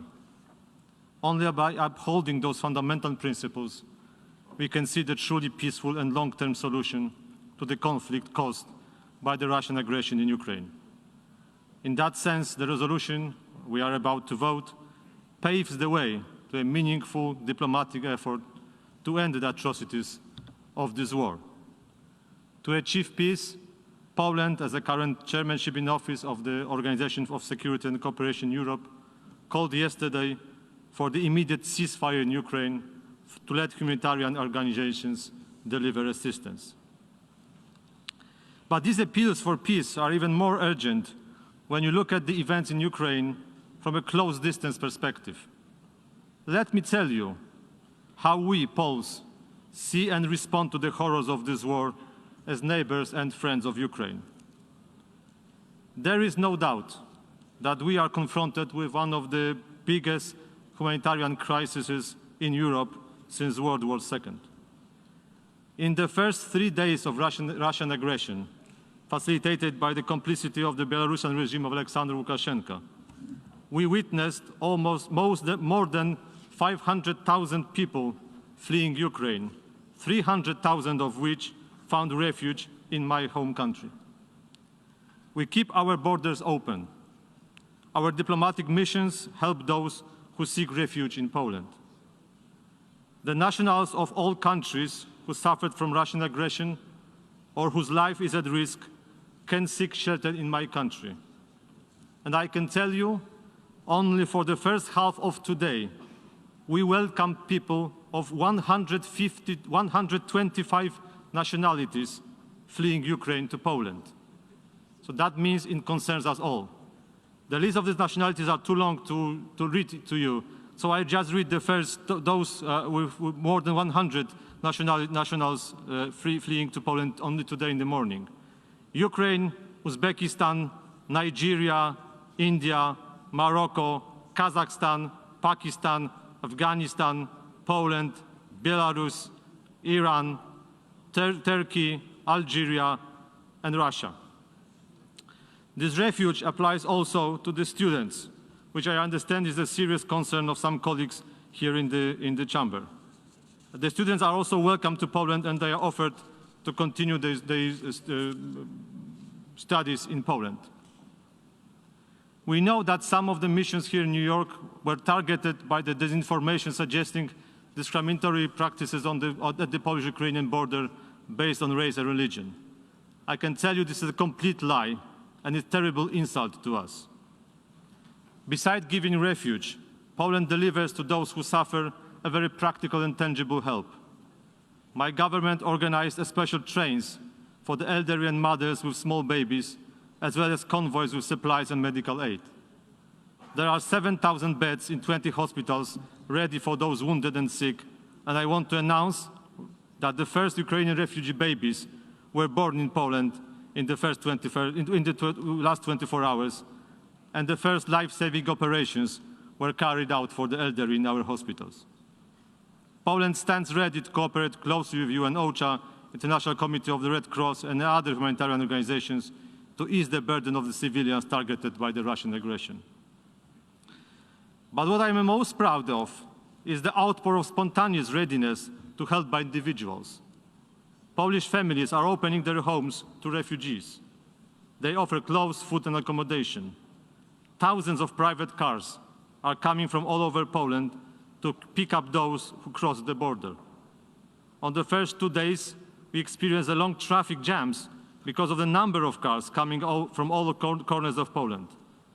Polish people stand in lines for hours to donate blood for Ukraine. The scale of help was offered was so big that the government opened a special website, Helping Ukraine, where volunteers can register and get guidance on those in need. While diplomats in my mission are fulfilling our diplomatic duties here in New York, our family members and friends are welcoming refugees coming directly from the war zone. In this conflict, Poland may not be a geopolitical superpower, but we want to be a solidarity superpower. And this is how we want to change the grim reality for better. At the same time, I would like to pay a tribute to those Ukrainians who defend their motherland and continue to stand for their country's freedom. Those are not only soldiers, but also people like Vasilina, a 30-year-old mother of two small daughters, living in a village near the Polish-Ukrainian border. When offered a trip to Poland by my family, she answered, "I cannot leave Ukraine now. This is my country. I have to stay and take care of it." And now she is cooking food for soldiers and refugees at the border. A similar answer was given by our diplomats in Ukraine. We keep our embassies and consulates open, and they keep fulfilling their diplomatic and consular duties. Let me share, you colleagues, the message to you I received today in the morning from our ambassador, Bartosz Cichocki, in Kyiv. I quote, "I am the Polish ambassador to Ukraine. I work in Kyiv, a city the size of Berlin, inhabited by over 4 million people. From Thursday morning, I have to hide from the bombing in my basement several times a day. I wake to exchanges of machine gun fire. Windows are shaking from the missile detonations. I am convinced that right now, when you are deciding in New York, hundreds of thousands of terrified residents of Kharkiv, Dnipro, Zhytomyr, Mariupol, Lviv, and Kiev look at you with hope and faith in the power of international law." End of quote. And I wish to conclude by a reference to the warning expressed by a 19th century Russian novelist, Fyodor Dostoevsky, in his book with a meaningful title, Crime and Punishment. The message of the book is following. When someone, just like Raskolnikov, thinks he's exceptional and free from moral obligations, and therefore feels entitled to committing a crime of murder, in the end, he faces the punishment from the crime itself, because committing a crime is already one's biggest punishment. There is no crime without the punishment. Thank you very much. I thank the distinguished representative of Poland.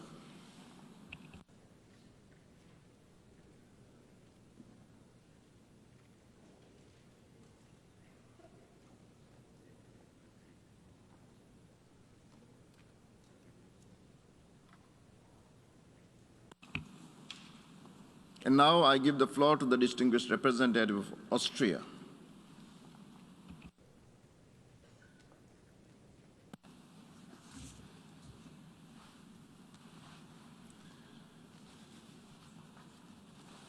Thank you, Mr. President. And as usual, Austria aligns itself with the statement by the European Union. However, we also want to add our voice in our national capacity, because what is currently being deliberately inflicted upon Ukraine does not allow us to remain silent. Excellencies, colleagues, fellow Ukrainians, let me start by thanking you, Mr. Secretary General, for your clear words this morning and these past days. We are grateful to see that the United Nations is there to help those suffering and in dire need for help. We meet here today to discuss the Russian aggression against Ukraine, to discuss the violation of Article 2.4 of our UN Charter. That we meet here today in this room is a good thing and a bad thing. It's bad because it means, after several days since Russia launched its aggression against the sovereign territory of Ukraine, we are still witnessing military attacks, terrible human suffering, and loss of life. It's also bad because questions of peace and security should be addressed by the Security Council.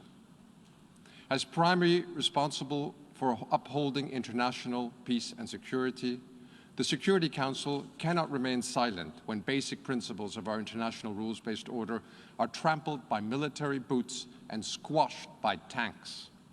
Last Friday, however, the Security Council decision was blocked by the veto of a permanent member, the Russian Federation, even though 81 members of the international community supported the draft resolution of the co-pen holders. Yes, the veto power is foreseen in the UN Charter, but so is the obligation to uphold UN principles. If in the 21st century the Security Council is blocked in a situation that constitutes a blatant breach of international law, we should ask ourselves if this system of veto powers is still able to regulate our international relations.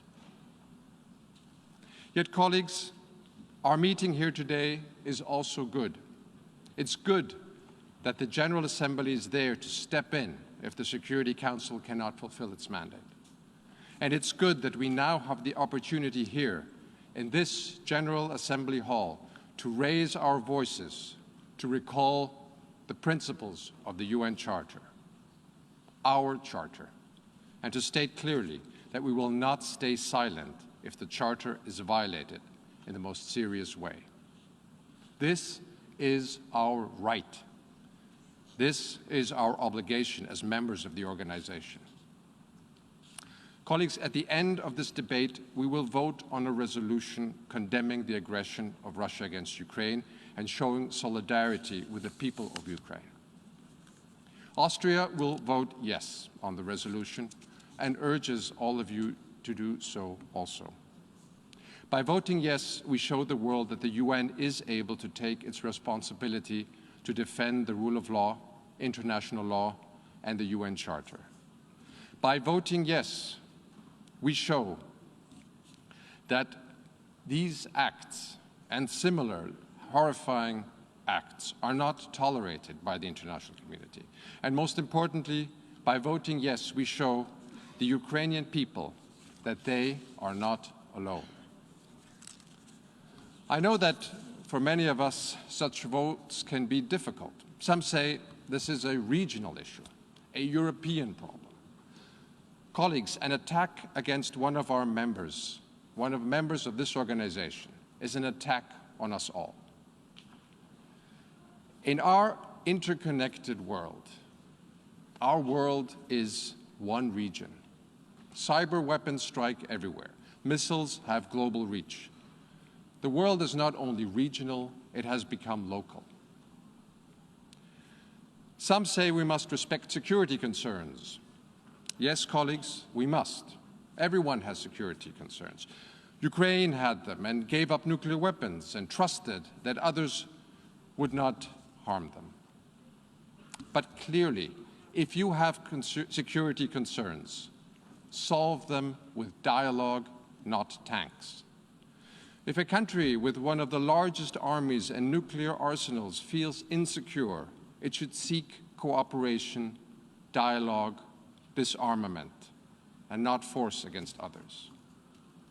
Some say, well, look at others, look at these other instances that we have had. What about past violations? Colleagues, we know this whataboutism well.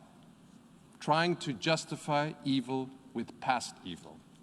Trying to excuse yourself by pointing to the faults of others.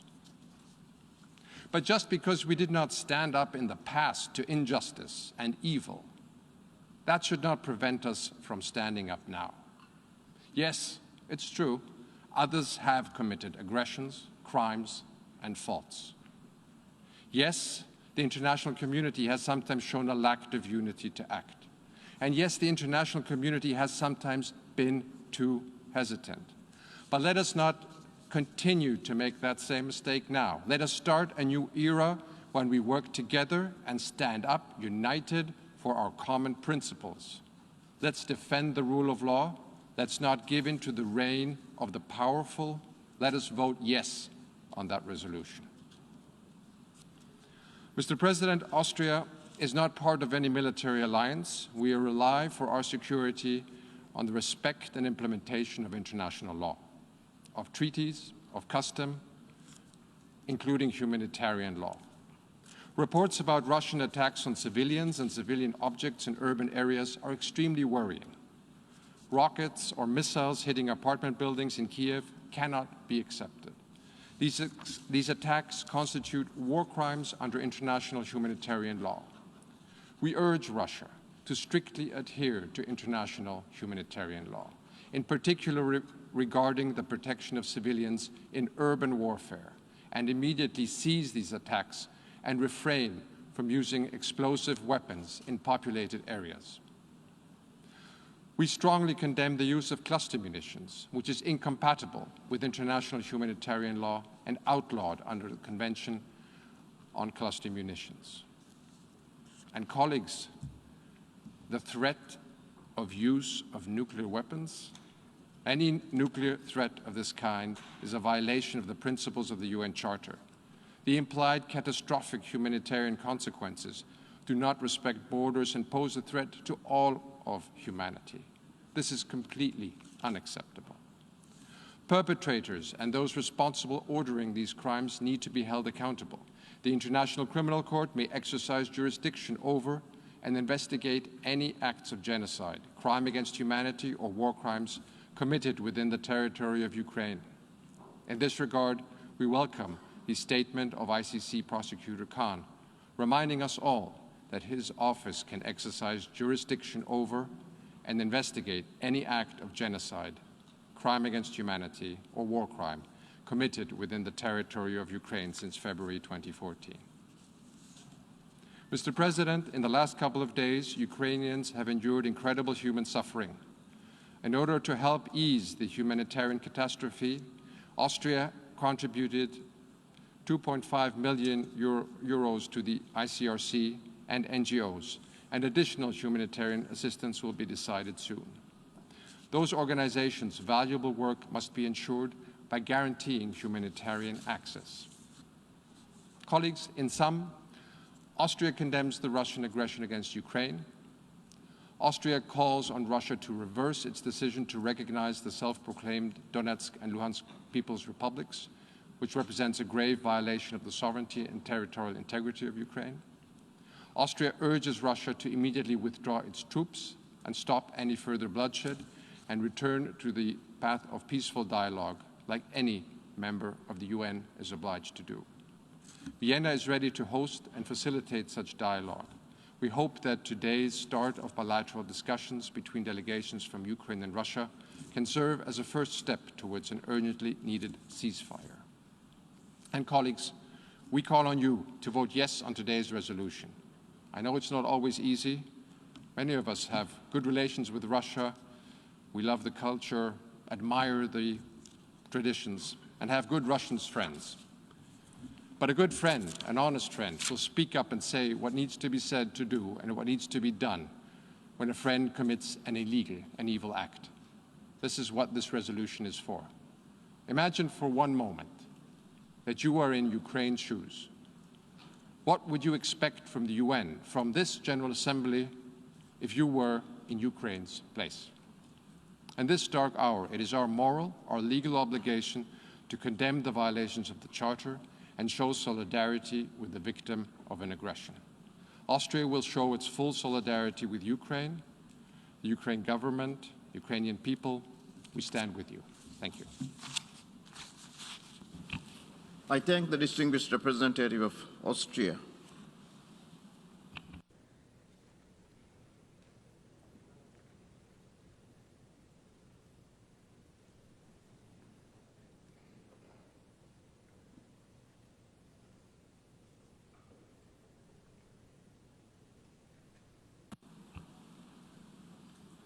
I now give the floor to the distinguished representative of Czech Republic.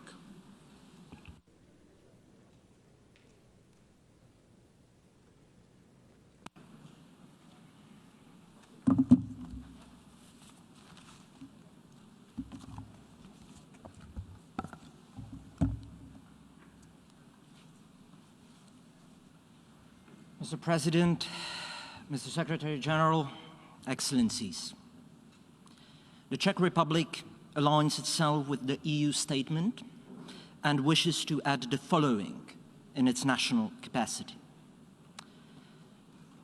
Let me begin with the most important words I can say here today. We urge Russia to stop immediately its military actions and to unconditionally withdraw all its forces and military equipment from the entire territory of Ukraine. We are meeting here today at a critical moment, not just for Ukraine or Europe, but for the United Nations as a whole. A permanent member of the UN Security Council has started a war of aggression against a fellow UN member state. It is a blatant violation of international law. It is a flagrant violation of the UN Charter and its principles, which all we should uphold and abide by. This seminal document was written with the express purpose of averting the scourge of war. Russian President Putin chose to reject diplomacy and multiple offers for talks. Instead, he decided to launch a savage conquest, inflicting untold pain and suffering on the people of Ukraine. There are horrific reports coming from Ukraine. Civilians, including children, being killed in their hometowns. Families separated, hundreds of thousands of people forced to flee for their lives. Mr. President, let me make it crystal clear. Russia and its people are under no threat from Ukraine or NATO. We condemn in the strongest terms Mr. Putin's threat of using nuclear weapons. Indeed, it is a very dangerous rhetoric and only further exacerbates the overall security situation. Nothing can justify the use of nuclear weapons. Mr. President, Russia must be held accountable for its aggressive actions. Ukraine has accepted the jurisdiction of the International Criminal Court related to genocide, crimes against humanity, and war crimes. We will be looking to the ICC to prioritize investigations of crimes committed in Ukraine. Similarly, we strongly support Ukraine's filing of a case against Russia at the International Court of Justice, requesting the ICJ to order Russia to cease its unlawful attack on Ukraine and to stop Russia's false claims that acts of genocide have been perpetrated in the Luhansk and Donetsk Oblast of Ukraine. Mr. President, I would like to reiterate my country's unwavering support for the sovereignty, territorial integrity, and independence of Ukraine within its internationally recognized borders, including the illegally annexed Crimea. This is why the Czech Republic throws its full support behind the draft UN General Assembly resolution. The people of the Czech Republic stand firmly with Ukraine. Suffering of innocent civilians in Ukraine has raised a huge wave of solidarity among our people. Humanitarian aid is pouring across the border and to border regions where Ukrainians are fleeing in a desperate search for safety. The Czech government, local communities, as well as individuals, have offered and provided help to the people who have fled from the suffering caused by the Russian aggression, and we will continue to do so. Mr. President, we deeply regret the use of a veto by the Russian representative last Friday to block the UN Security Council resolution. This prevented the UN Security Council from fulfilling its fundamental role to maintain international peace and security. It is yet another proof of Russia's blatant disrespect for this organization. However, the large number of co-sponsors of the draft resolution clearly demonstrated the prevailing opinion of the international community. Mr. President, Russia cannot veto the reality on the ground. And let me here echo the words of the UN Secretary General speaking after last Friday's vote in the Security Council. The United Nations was born out of war to end war. Today, that objective was not achieved. We must never give up. We must give peace another chance. Dear colleagues, we, the representatives of 193 nations gathered here at this emergency special session of the UN General Assembly, have a solemn duty to uphold the purpose and basic principles of the UN Charter and international law. as we are about to take a vote on a draft resolution which is soon to be formally introduced.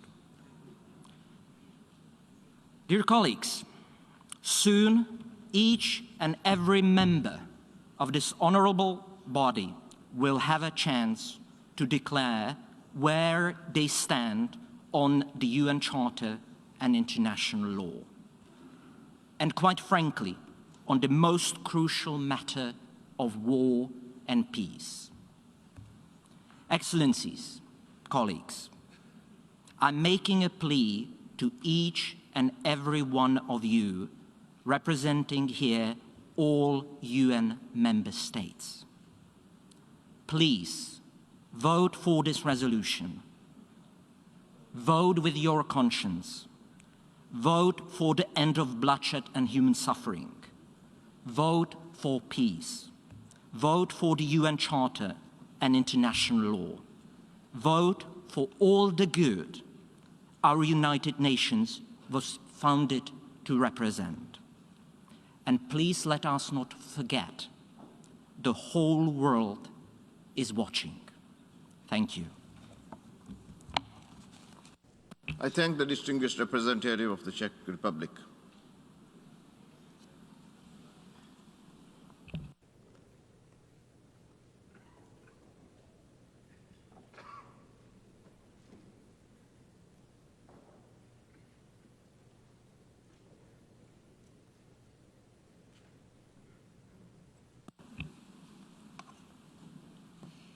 And now I give the floor to the distinguished representative of Switzerland.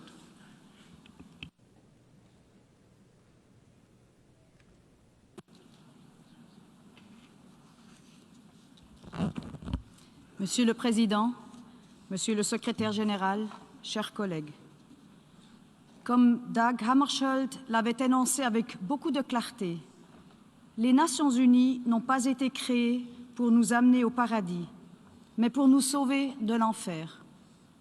Et pourtant, ce que la population en Ukraine vit pendant ces jours ressemble beaucoup à ce à quoi nous nous sommes engagés à éviter.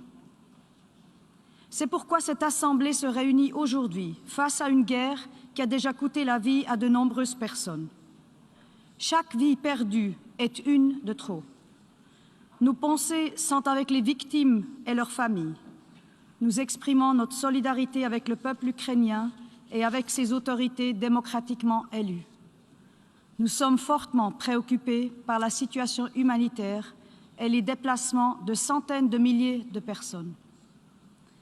Cette Assemblée se réunit aujourd'hui à la demande du Conseil de sécurité, faute de consensus entre ses membres permanents.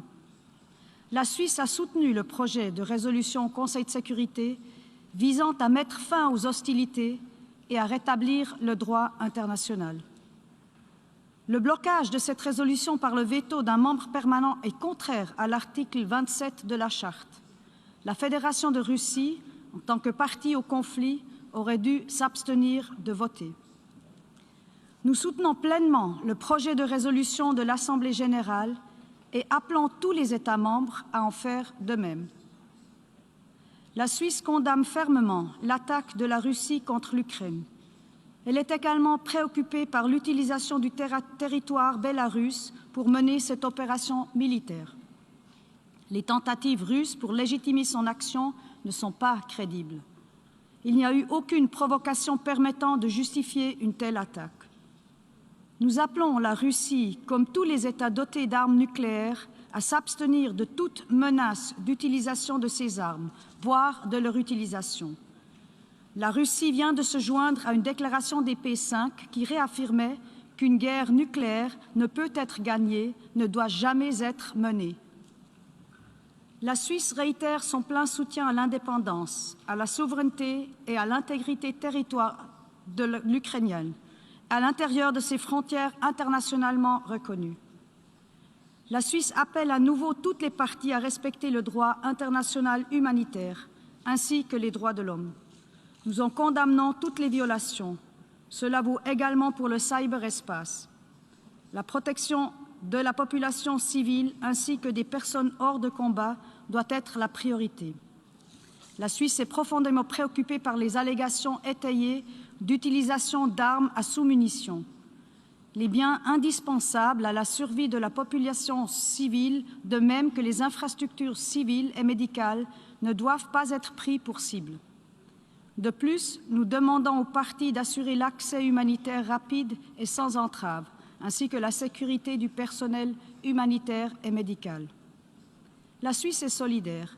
Elle s'engage à mobiliser des ressources supplémentaires pour répondre aux besoins humanitaires en Ukraine et dans la région. Conjointement avec ses partenaires européens, elle maintiendra sa longue tradition d'accueil pour les réfugiés. En outre, la Suisse a repris entièrement les sanctions de l'Union européenne contre la Russie. Nous saluons le travail de la mission spéciale d'observation de l'Organisation pour la sécurité et la coopération en Europe. Nous regrettons que la situation grave n'a laissé pas d'autre choix à l'organisation que d'évacuer temporairement son personnel.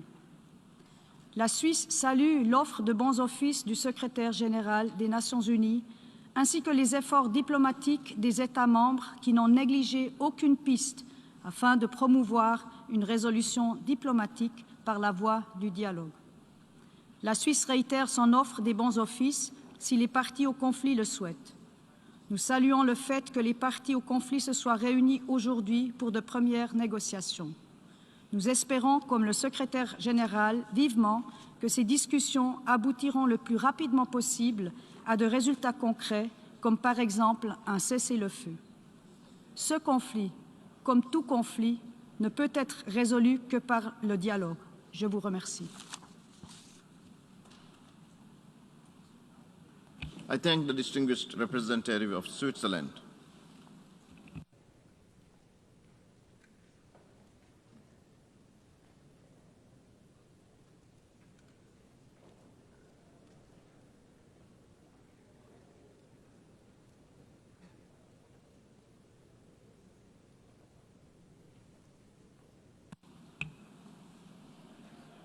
I now give the floor to the distinguished representative of New Zealand.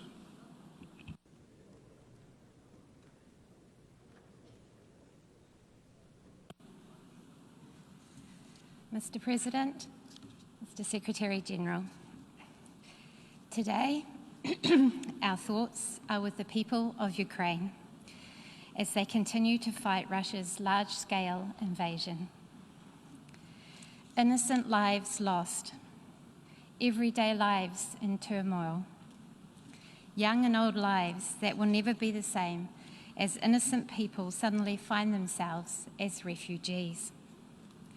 The worst part of the trauma we see unfolding in front of us is knowing that it was completely avoidable.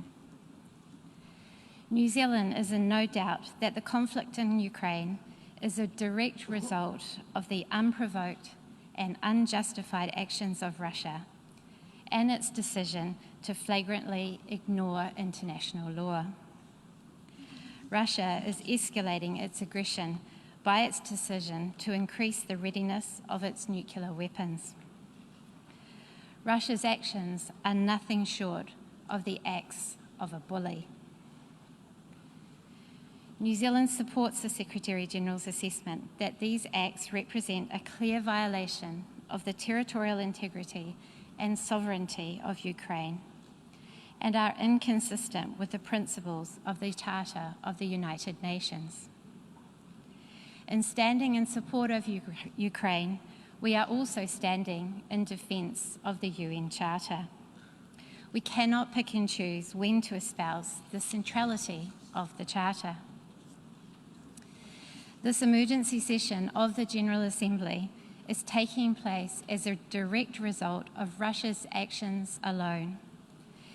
Its ongoing military aggressions threaten not only the peace and security of Ukraine, but that of Europe and of the international community.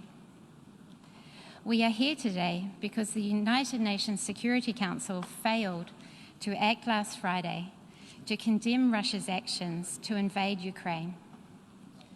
Russia's use of the veto, when it is not only party to this conflict, but the direct cause of it, is a disgrace. New Zealand, along with a group of small states, opposed the granting of the veto to the P5. We have continued to oppose the veto since its inception, and we remain strong in our conviction that there is no place for the veto in the UN Security Council. With the Security Council having failed to deliver against its responsibilities, we, the General Assembly, must now stand up to play our part. New Zealand is a primary co-sponsor of the General Assembly resolution, and we encourage all member states to vote in favour of the resolution. In support of Ukraine, in support of international peace and security, and in support of our treasured UN Charter.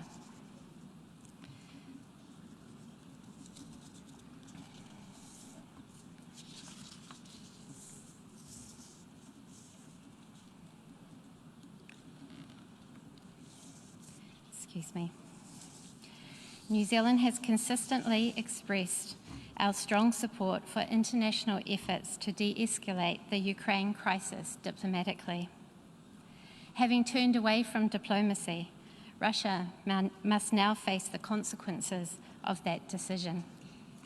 New Zealand has joined other member states in implementing measures to respond to Russia's actions, including introducing targeted travel bans against Russian government officials and other individuals associated with the Russian invasion of Ukraine, and prohibiting the export of goods to Russian military and security forces. Our thoughts today must be with the people of Ukraine, who are now facing a humanitarian crisis caused by the conflict. We echo the President of the General Assembly's call that all member states must uphold their obligations under international humanitarian law.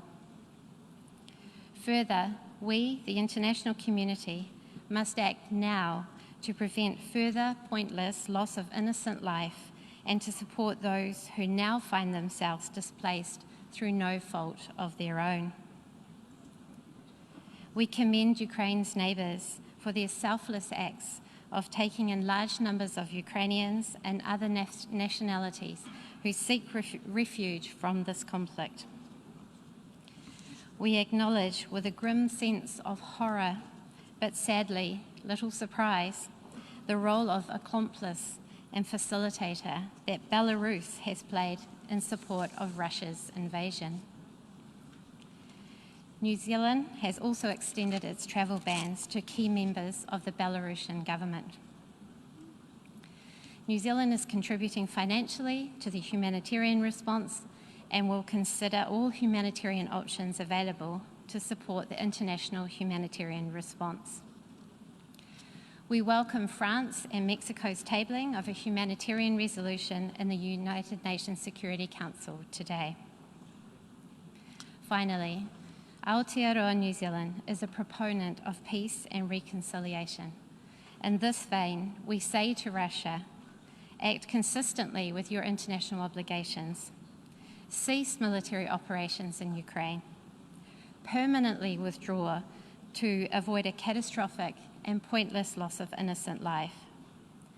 Take all possible steps to protect civilians in line with international humanitarian law and return to diplomatic negotiations as a pathway to resolve this conflict. Thank you. I thank the distinguished representative of New Zealand.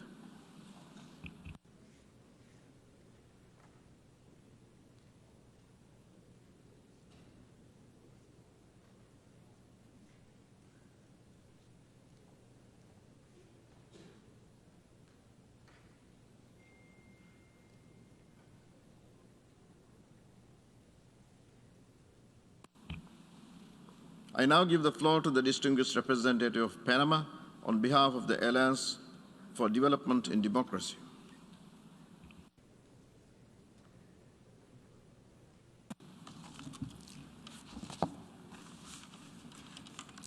Señor Presidente y señor Secretario General, la República de Panamá, en nombre de la República de Costa Rica y República Dominicana, como países miembros de la Alianza para el Desarrollo en Democracia, tiene el honor de dirigirse a esta 11ª sesión especial de emergencia con el fin de expresar su posición de esta convocatoria y al proyecto de resolución la agresión armada no provocada por la Federación Rusa contra Ucrania. Las delegaciones de Panamá, Costa Rica y República Dominicana, sobre la base de valores compartidos y el respeto a la Carta de las Naciones Unidas y al derecho internacional, condenamos el uso de la fuerza y la violación de la soberanía y la integridad territorial de Ucrania por parte de la Federación Rusa. La Alianza respalda al secretario general de las Naciones Unidas, Antonio Guterres, en su llamado a que cesen las hostilidades y se potencie la aplicación de la moderación y la razón y que se respete el derecho internacional humanitario y la protección de los civiles. Reiteramos que todos los esfuerzos deben encaminarse también en posibilitar el acceso rápido, seguro y sin obstáculos de la asistencia humanitaria a quienes lo necesitan en Ucrania, para proteger a los civiles, incluido personal humanitario y las personas en situaciones vulnerables, en especial los niños y niñas. La grave situación que plantea el desplazamiento de miles de ucranianos en busca de un refugio seguro en los países vecinos supone un desafío adicional a la compleja crisis global que ya nos había planteado la pandemia. Por ello, los países latinoamericanos, incluidos los miembros de la Alianza, hemos emprendido esfuerzos conjuntos para que se facilite un tránsito seguro de nuestros connacionales que crucen la frontera de Ucrania. El diálogo y la negociación, acompañados del respeto a la letra y al espíritu de la Carta de Naciones Unidas, las resoluciones de la Asamblea General y el derecho internacional, constituyen la única garantía para una solución duradera al conflicto que hoy aqueja a Europa del Este. Finalmente, hacemos un llamado firme para que se retomen las vías de la negociación y el diálogo diplomático, que la promoción de la paz y el respeto al multilateralismo sean el eje de las acciones en esta coyuntura. Muchísimas gracias. I thank the distinguished representative of Panama.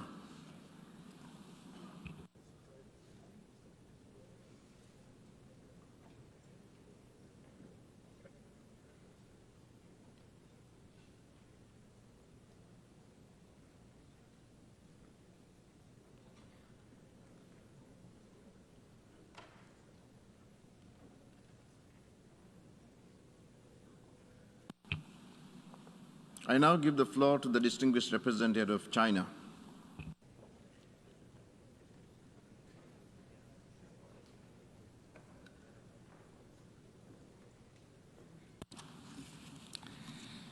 President,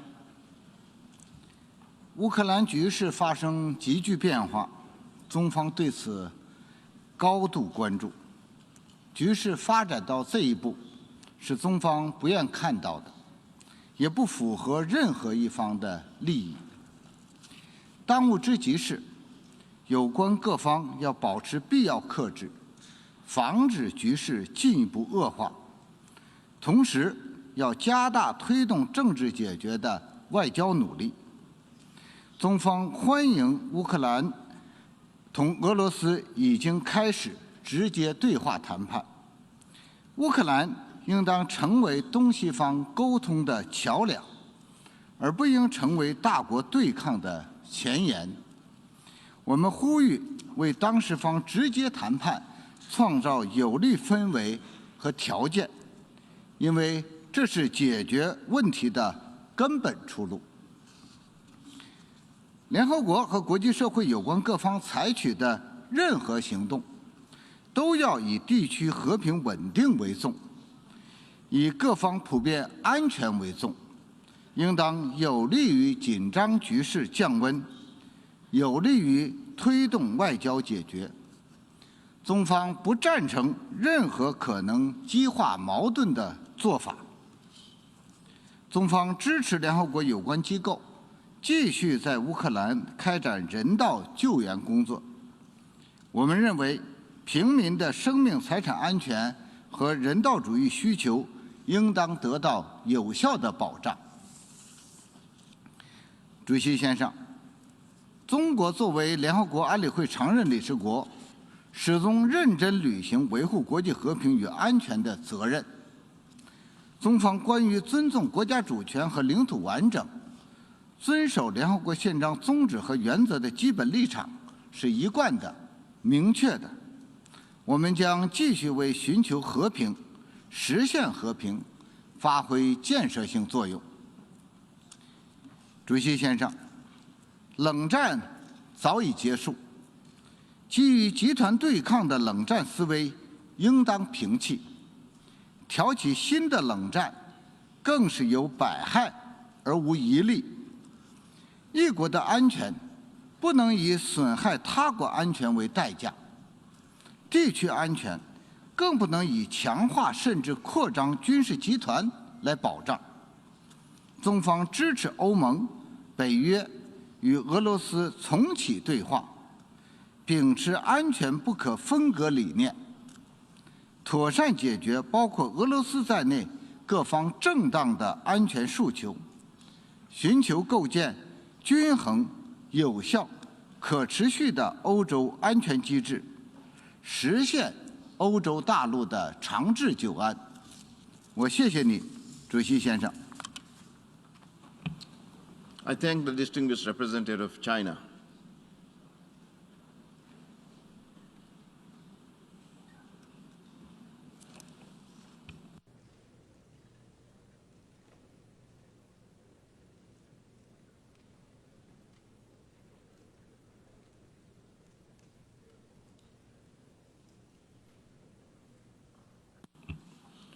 I now give the floor to the distinguished representative of Bulgaria.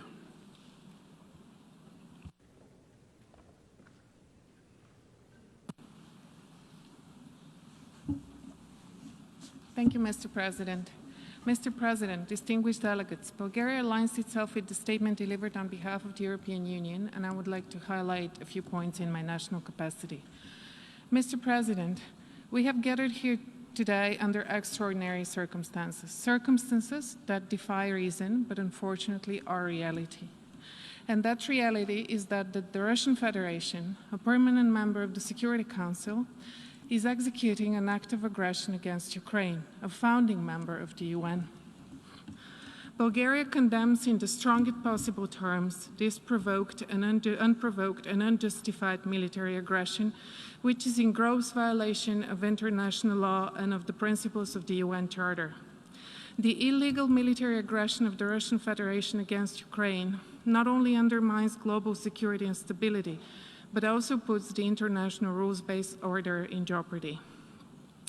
It is deplorable that the Russian Federation used its veto power to prevent the Security Council from exercising its primary responsibility for maintenance of international peace and security. However, the decision of the Security Council to urgently refer the matter to the General Assembly by calling an emergency special session demonstrates the resolve of the rest of the Council to do everything possible to address this serious act of aggression. The fact that for the first time in 40 years, the Security Council takes such a decision speaks of the gravity of the situation. We commend the decision by the Security Council, and now it is up to all of us to live up to the responsibility to uphold the principles of the UN Charter and international law and to send a strong and unequivocal message by condemning the act of aggression and the illegal actions by the Kremlin. Bulgaria demands that the Russian Federation immediately cease its military actions, unconditionally withdraw all forces and military equipment from the entire territory of Ukraine, and fully respect Ukraine's territorial integrity, sovereignty, and independence within its internationally recognized borders. The use of force and coercion to change borders has no place in the 21st century. Tensions and conflicts should be resolved exclusively through dialogue and diplomacy. We strongly condemn the involvement of Belarus in this aggression, including by providing its territory to be used as a launching ground for the Russian aggression, and call on it to refrain from such action and to abide by its international obligations. The reports of civilian casualties, including of children, and the destructions of civilian infrastructure, including critical infrastructure, are deeply concerning. We are particularly outraged by the use of weapons that have indiscriminate effect in residential areas and against the civilian population. This is unacceptable and must stop immediately. We call on the Russian Federation to fully respect international humanitarian law and international human rights law and to allow safe and unhindered humanitarian access and assistance to all persons in need. The Russian Federation bears full responsibility for this aggression and all the destruction and loss of life, and the leadership of the Russian Federation should and will be held accountable in accordance with international law. Mr. President, colleagues, it is our duty to do the right thing. We need to stand together against any act of aggression and against any violation of the UN Charter. We need to fiercely defend the principles of the UN Charter, international law, and the rules-based order because they are our only guarantee for peace. We cannot turn a blind eye when a blatant act of aggression is being executed against a sovereign, peace-loving nation. Today, it is against Ukraine. Tomorrow, it could be against any one of us. In conclusion, I would like to reiterate Bulgaria's unwavering support for the sovereignty, independence, unity, and territorial integrity of Ukraine within its internationally recognized borders. I would also like to thank the Ukrainian people for their extraordinary courage and resilience. You're not alone. Thank you. I thank the distinguished representative of Bulgaria.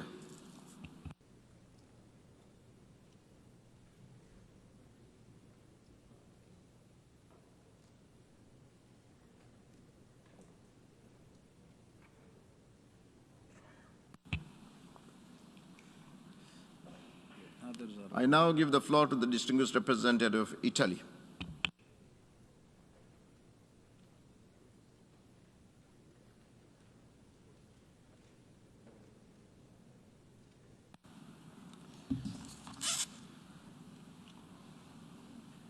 Mr. President, Mr. Secretary General, dear colleagues, Italy aligns itself with the statement of the European Union and wishes to add the following remarks in its national capacity. We do welcome the convening of this special emergency session. Following the impossibility for the Security Council to discharge its duties and adopt its own resolution on the matter, due to the veto of the Russian Federation, the General Assembly had an obligation to make its voice heard in front of such a grave threat to international peace and security. We are thankful to those members of the Security Council that made this possible. Italy, together with its EU partners and allies, has made its position clear all along throughout this entire crisis, with statements and consistent acts, standing firmly in support of the sovereignty and territorial integrity of Ukraine and in full solidarity with the Ukrainian people. The unprovoked aggression decided by the Russian leadership is a blatant violation of international law and the UN Charter, and as such, it has to be condemned in the strongest possible terms.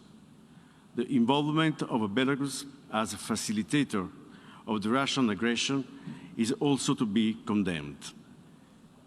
In close coordination with the EU partners and allies, we have implemented unprecedented economic and financial sanctions, including on Belarus. As already stated, further steps will have to be taken if the assault against Ukraine continues. We call upon the Russian Federation to stop immediately its action and to withdraw its military forces from the territory of Ukraine within its internationally recognized borders extending to territorial waters. We urge the Russian Federation to respect the principles set in the UN Charter and in the Declaration of Friendly Relations, to abide by the Minsk Agreement and to redirect urgently its action towards a peaceful solution. We trust that the General Assembly will, through the adoption of the tabled draft resolution, show cohesion and determination in dealing with a situation that is threatening the existence of a member state, causing a growing number of casualties, including civilians and children, and ultimately is undermining the very essence of multilateral relations. Mr. President, Russia's actions are causing enormous human suffering and triggering a humanitarian disaster. We express our heartfelt solidarity with Ukraine and its people, and we mourn all the victims of this безмысленная война, of this senseless war. Together with our partners and building on the support it has been provided since 2014, Italy is scaling up its financial and material support to strengthen the capabilities and resilience of Ukraine, with an amount of around 110 million euros in aid, credit and grants and additional contributions. We are also determined to provide increased humanitarian support to assist the people of Ukraine in these dramatic circumstances. In this context, international humanitarian law must be upheld. Safe and unhindered humanitarian access must be granted. The humanitarian staff must be protected. We welcome the convening of a meeting of the Security Council on the humanitarian dimension of this crisis later today, and we hope that the discussions will lead to the adoption of a concrete deliverable. Lastly, we acknowledge and support the statements of the Secretary General in defense of the principles of the UN Charter and his action in support of the humanitarian needs in Ukraine. Italy will remain actively engaged in close coordination with its European partners and allies and reaching out to the broader UN membership in favor of the immediate halt of this aggression and in support of the urgent return to a peaceful path. I thank you, Mr. President. I thank the distinguished representative of Italy.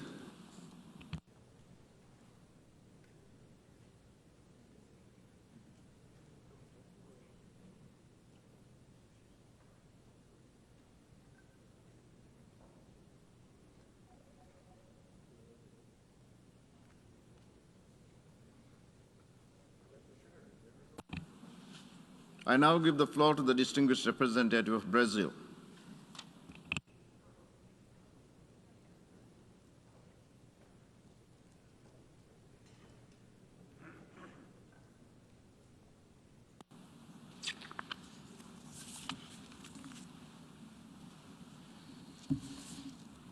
Mr. President, Mr. Secretary General, this is a defining moment for our organization and for the world. When the drafters of the Charter envisaged our collective security system back in 1945, they probably thought they had seen the worst in terms of tragedy and human suffering. If they were here today, they would doubt that assessment. We are under a swift escalation of tensions that could put all of humanity at risk, but we still have time to stop it. Brazil voted in favor of the draft resolution before the Security Council on the situation in Ukraine. We regret that the draft was not adopted, but firmly believe that the Security Council has not yet exhausted the instruments at its disposal to contribute to a negotiated and diplomatic solution towards peace. The urgency of the situation convinced us of the need to add the voice of the General Assembly to that of the Security Council in seeking solutions to the crisis in and around Ukraine. No one can deny the primary responsibility of the Security Council for the maintenance of international peace and security, nor the complementary role that this Assembly can play to that end. Brazil welcomes the engagement of the Secretary General in attempting to de-escalate the growing tensions. It also notes that Ukraine has initiated a case in the International Court of Justice based on the Genocide Convention. This is the moment for the principal organs of the United Nations to work together in pursuing one of the organization's main objectives, to save us from the scourge of war.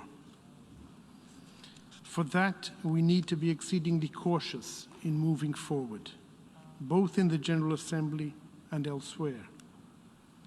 We are currently witnessing a succession of events that, if not contained soon, could lead to a much broader confrontation. Everyone will suffer, not just those who are fighting. Those who have repeatedly pleaded for de-escalation will also bear the costs of the power play between NATO and Russia that we are currently witnessing. Over the last years, we have seen the progressive deterioration of the security situation and balance of power in Eastern Europe. The undermining of the Minsk agreements by all parties and the discrediting of the security concerns voiced by Russia prepare the ground for the crisis we are all witnessing.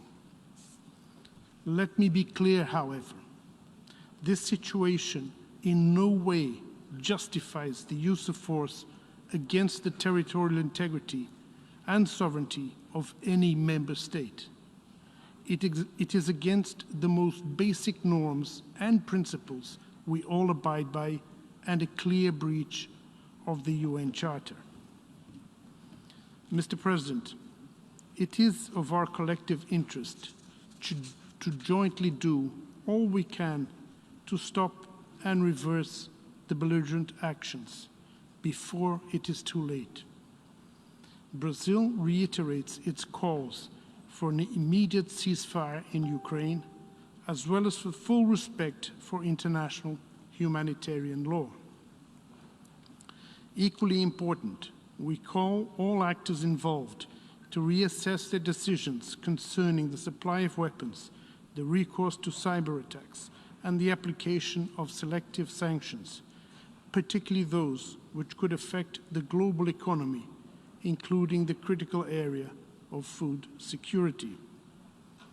At this moment, we need constructive solutions, not actions that will only prolong hostilities and spread the conflict, with rippling effects to the world's economy and security.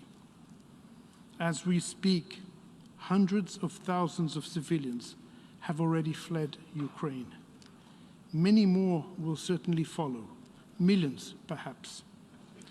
The destruction of infrastructure has left people without electricity and water.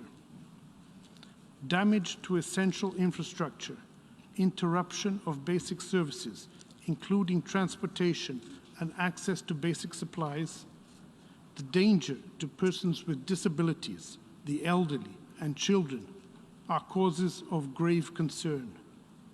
There are pressing humanitarian needs for medical services, medicines, health equipment, shelter, and protection. The prospect of hostilities conducted in populated areas, compounded by the possible use of explosive weapons and direct participation of civilians, is also extremely worrisome. We urge all parties to avoid this scenario at all costs, bearing in mind the grave risks it poses to the civilian population.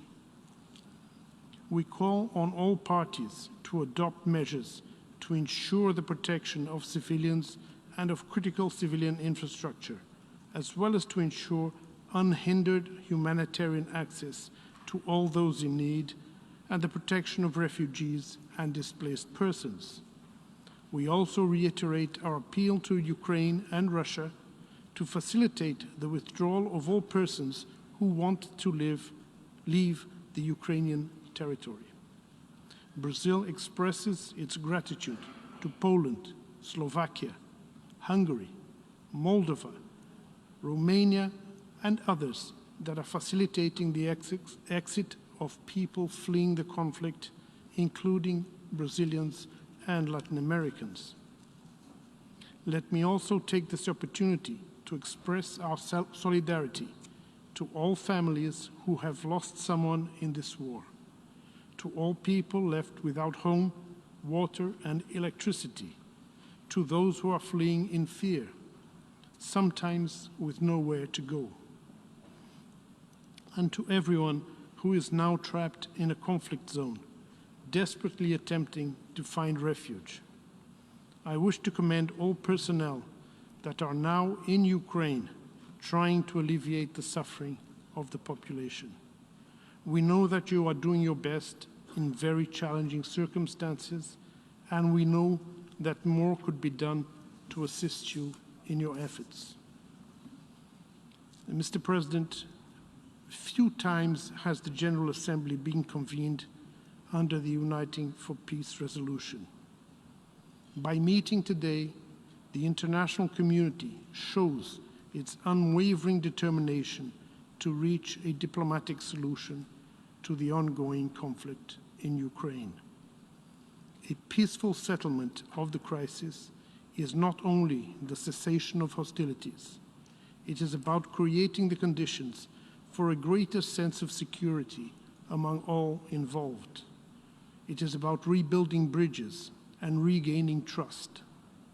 And it is about respect. Respect for each other's legitimate security concerns, for civilian lives, for all countries that do not want a war, for international law, and for the most basic principles that have guided this organization since its inception. I thank you, Mr. President. I thank the distinguished representative of Brazil.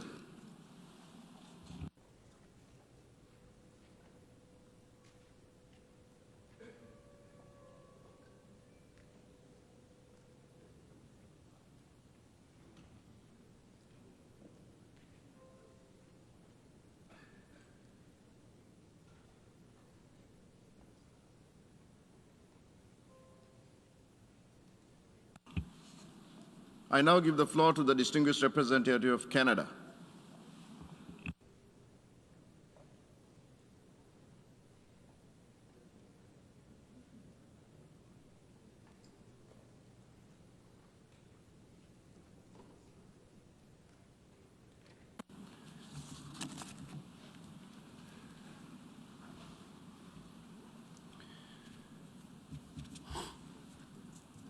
Monsieur le Président, Monsieur le Secrétaire général, chers délégués, nous nous réunissons à une heure très grave. La Fédération de Russie, membre permanent du Conseil de sécurité, a lancé une guerre d'agression illégale et injustifiable contre la souveraineté, l'intégrité territoriale et l'indépendance politique de notre État membre de l'ONU, l'Ukraine.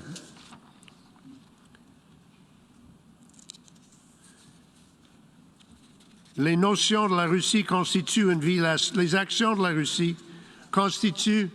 une violation flagrante de la Charte des Nations Unies, de ses objectifs et de ses principes.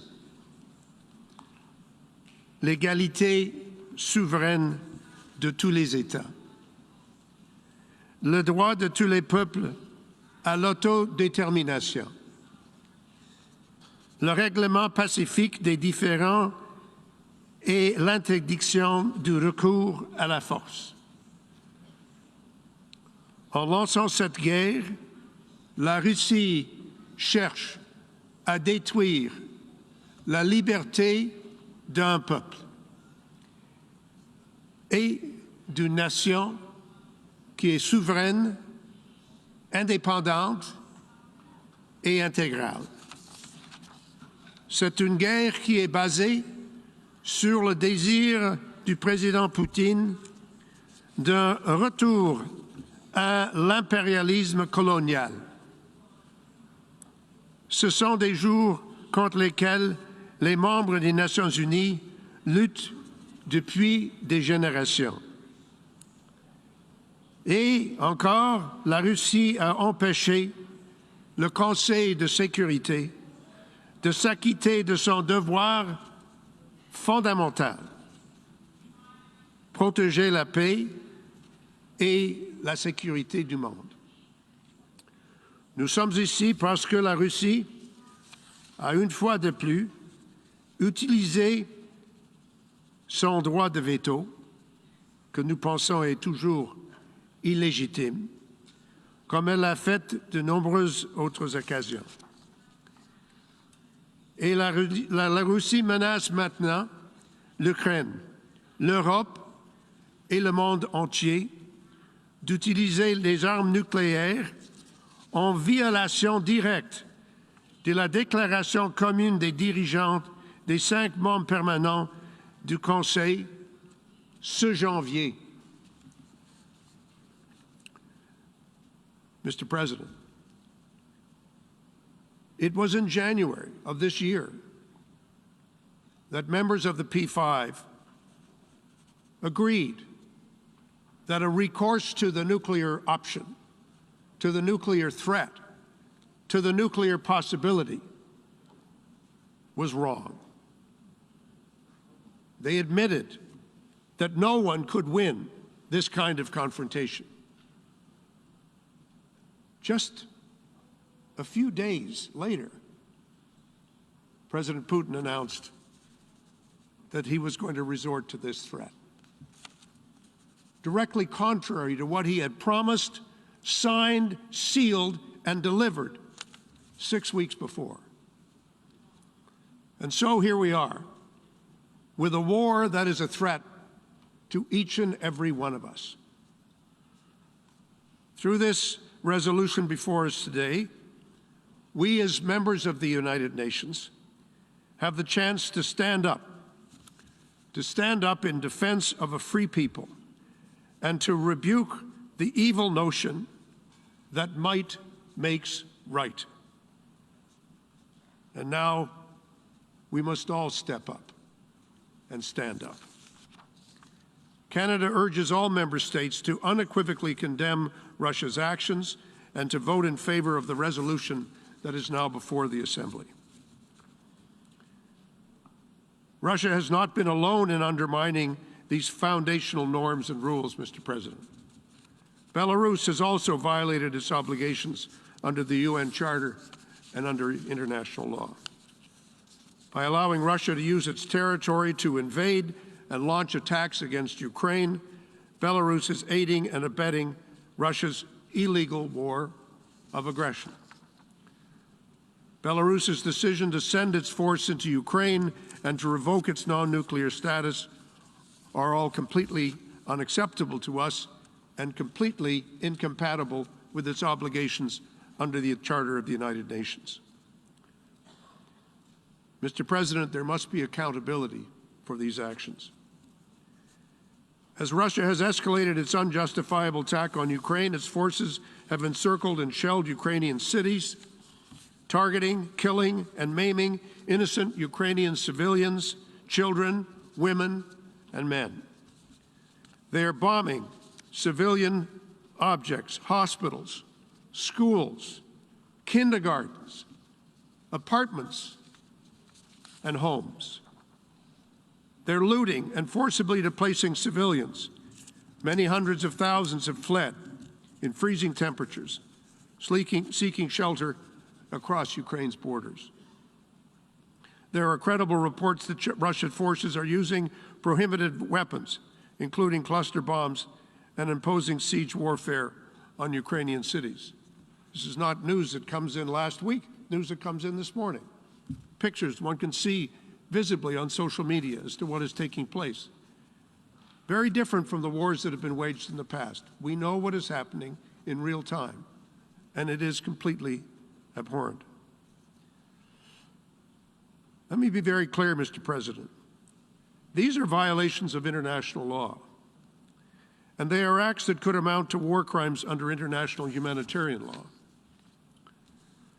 Those acts flow directly from decisions that were made by President Putin and his inner circle, that were enabled by Belarus and their leaders, and carried out by Russia's armed forces and its proxies. These crimes began with an idea. What was the idea? We don't have to invent it. All we have to do is read President Putin's speeches and watch his declarations. The idea that a group of people are lesser, unequal, and unworthy worthy of the protection of the law. The idea that a people, in fact, do not exist as a people, that they don't have a right to be themselves, that they don't have a right to their own nation, to their own country, that they have no right to the protection of the Charter. The way Vladimir Putin describes the Ukrainian nation and its supporters over many generations fits the description of the idea that I have described. And it's that idea that lies at the heart of the acts that follow. Because actions don't come out of the blue, they don't come out of nothing. It all starts with an idea. And yet, with a terrible sense of irony, President Putin has perverted the very notion of genocide by alleging that genocide has been committed in Ukraine.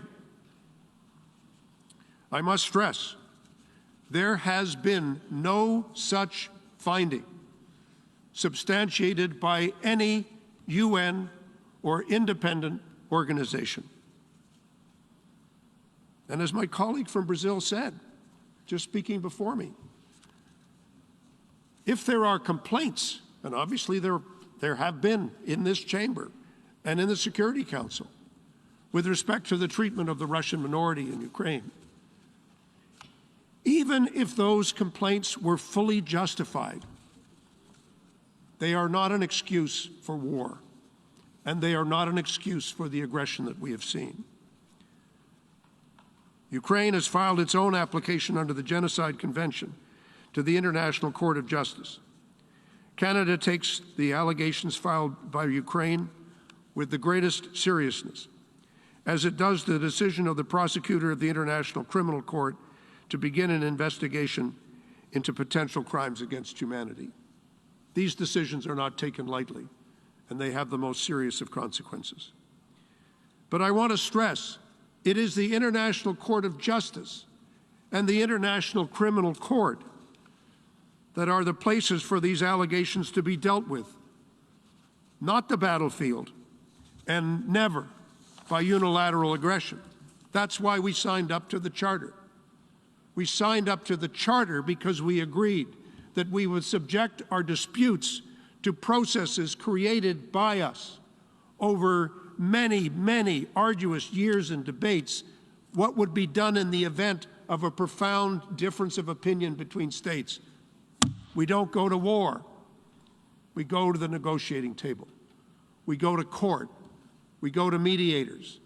That's how we resolve disputes. The other way lies madness. Canada and the international community will spare no effort to ensure that violations of international law in Ukraine are in fact investigated, that evidence is gathered, and that the perpetrators are held to account.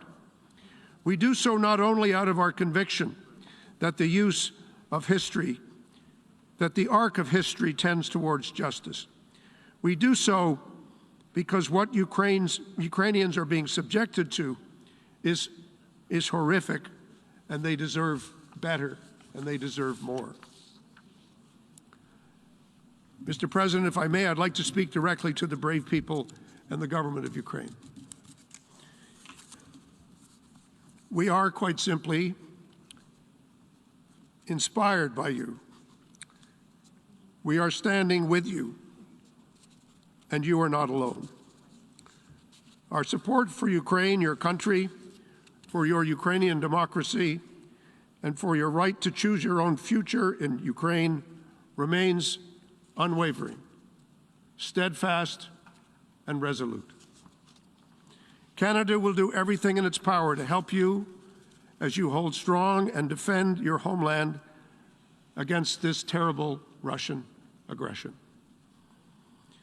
Together with our partners, we will ensure that President Putin and those who ordered, implemented, and enabled this reckless war will continue to face significant costs and to be held accountable for their actions.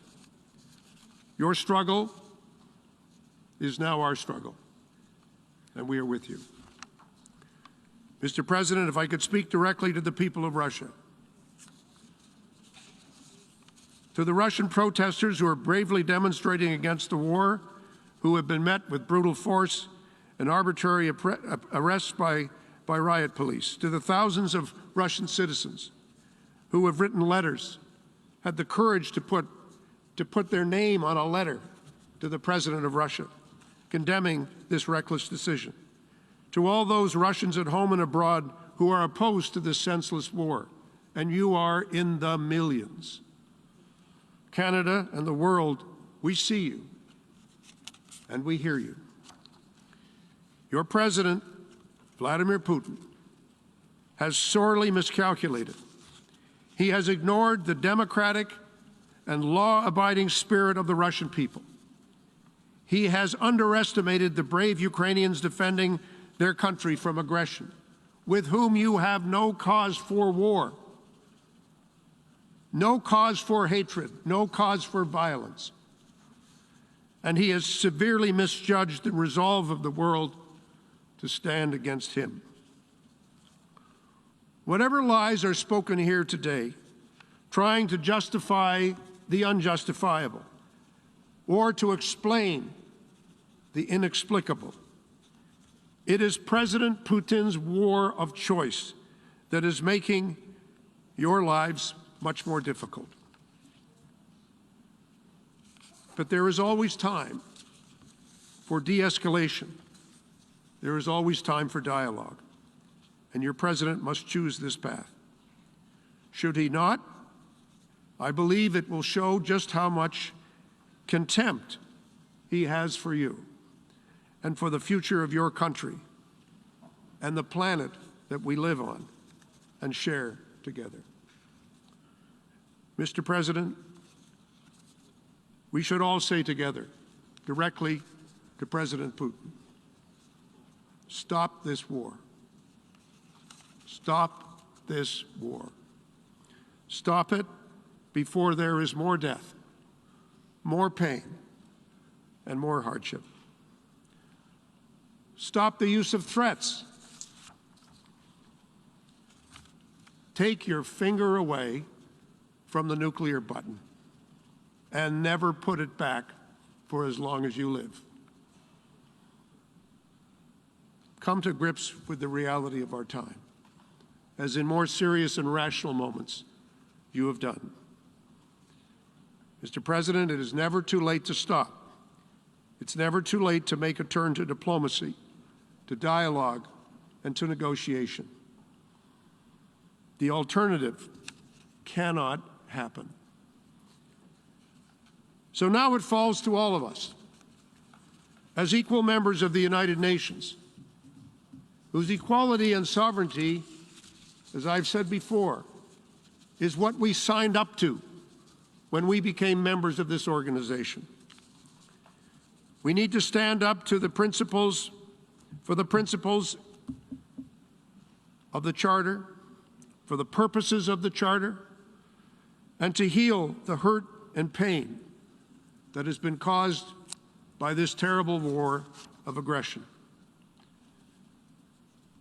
This responsibility belongs to us and to no others. We sit here, we have to make decisions. We have to take every step we can, the human footsteps to peace, to reconciliation, and to justice. That is now our job in the General Assembly, and we must seize this moment.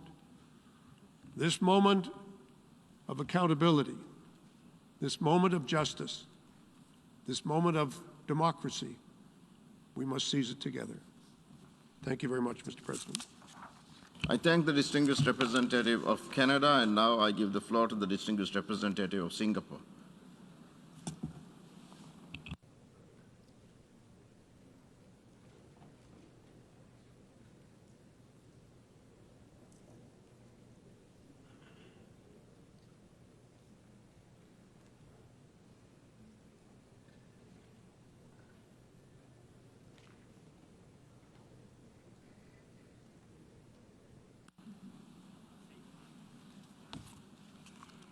Thank you very much, Mr. President.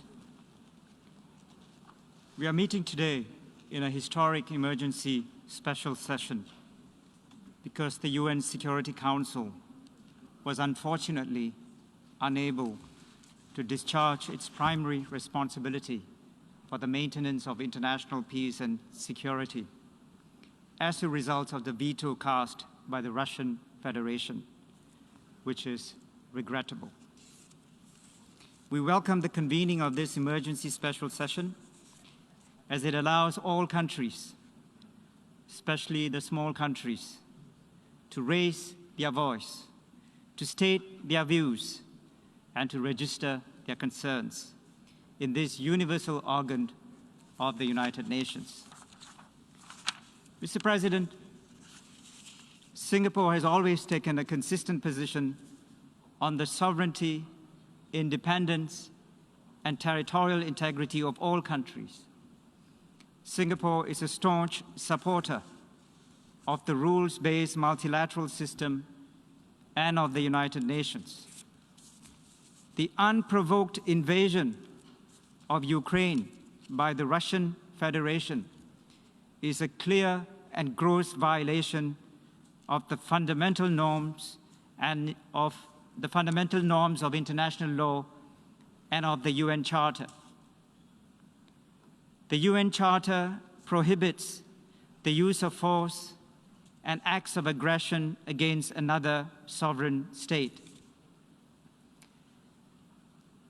This is a matter of principle for all small states and a matter of fundamental importance to all members of the General Assembly. For a tiny city-state like Singapore, this is an existential issue. A world order where might is right, or the strong do what they can and the weak suffer what they must, would be profoundly inimical to the security and survival of small states. We cannot accept one country attacking another without justification, arguing that its independence was the result of, and I quote, historical errors and crazy decisions, unquote. We simply cannot accept such an argument. Such an argument and rationale would go against the internationally recognized legitimacy and territorial integrity of many countries, including Singapore. This is why Singapore condemns, in the strongest terms possible, any unprovoked invasion of a sovereign country under any pretext. We deplore the Russian Federation's special military operation against Ukraine, both its operation in the Donbas region and the broader land, air, and sea attacks across Ukraine, including on Kyiv, the capital city.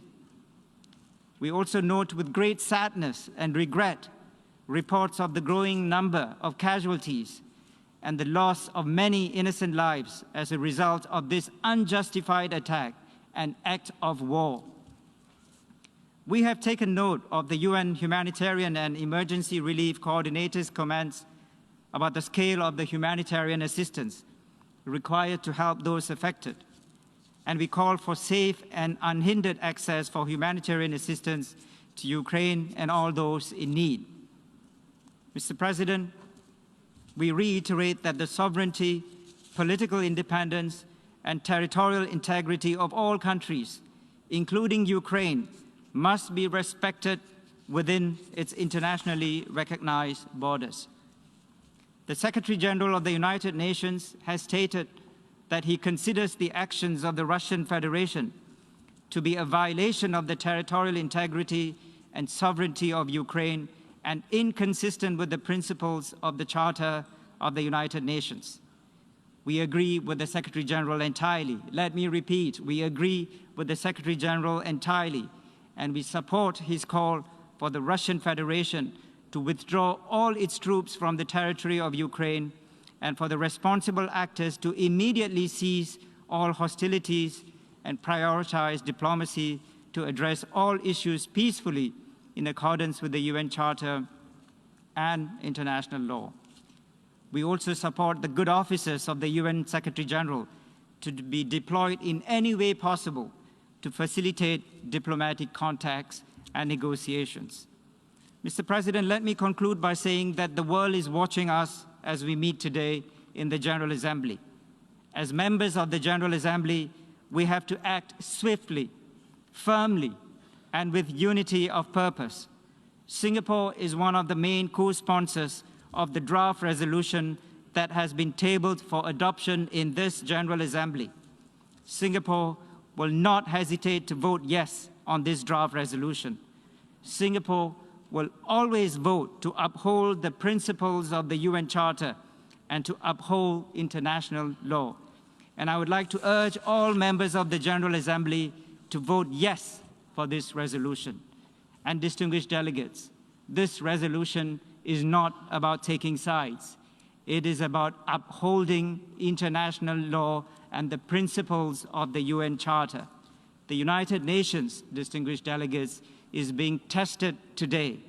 It is important that all countries, especially the small states, send a clear signal that we are united for peace and we are united to defend the principles of the Charter and that we are united to uphold international law. I thank you for your attention. I thank the distinguished representative of Singapore. We have heard the last speaker in the debate on this item for this meeting. We shall hear the remaining speakers this afternoon. I would like to inform members that at 3 p.m. today, the General Assembly will first hold the 60th plenary meeting of the 76th regular session, as announced in the journal. This will be followed by the second plenary meeting of the 11th emergency special session, at which the debate on agenda item 5 will continue. The General Assembly has thus concluded this stage of its consideration of agenda item 5. The meeting is adjourned.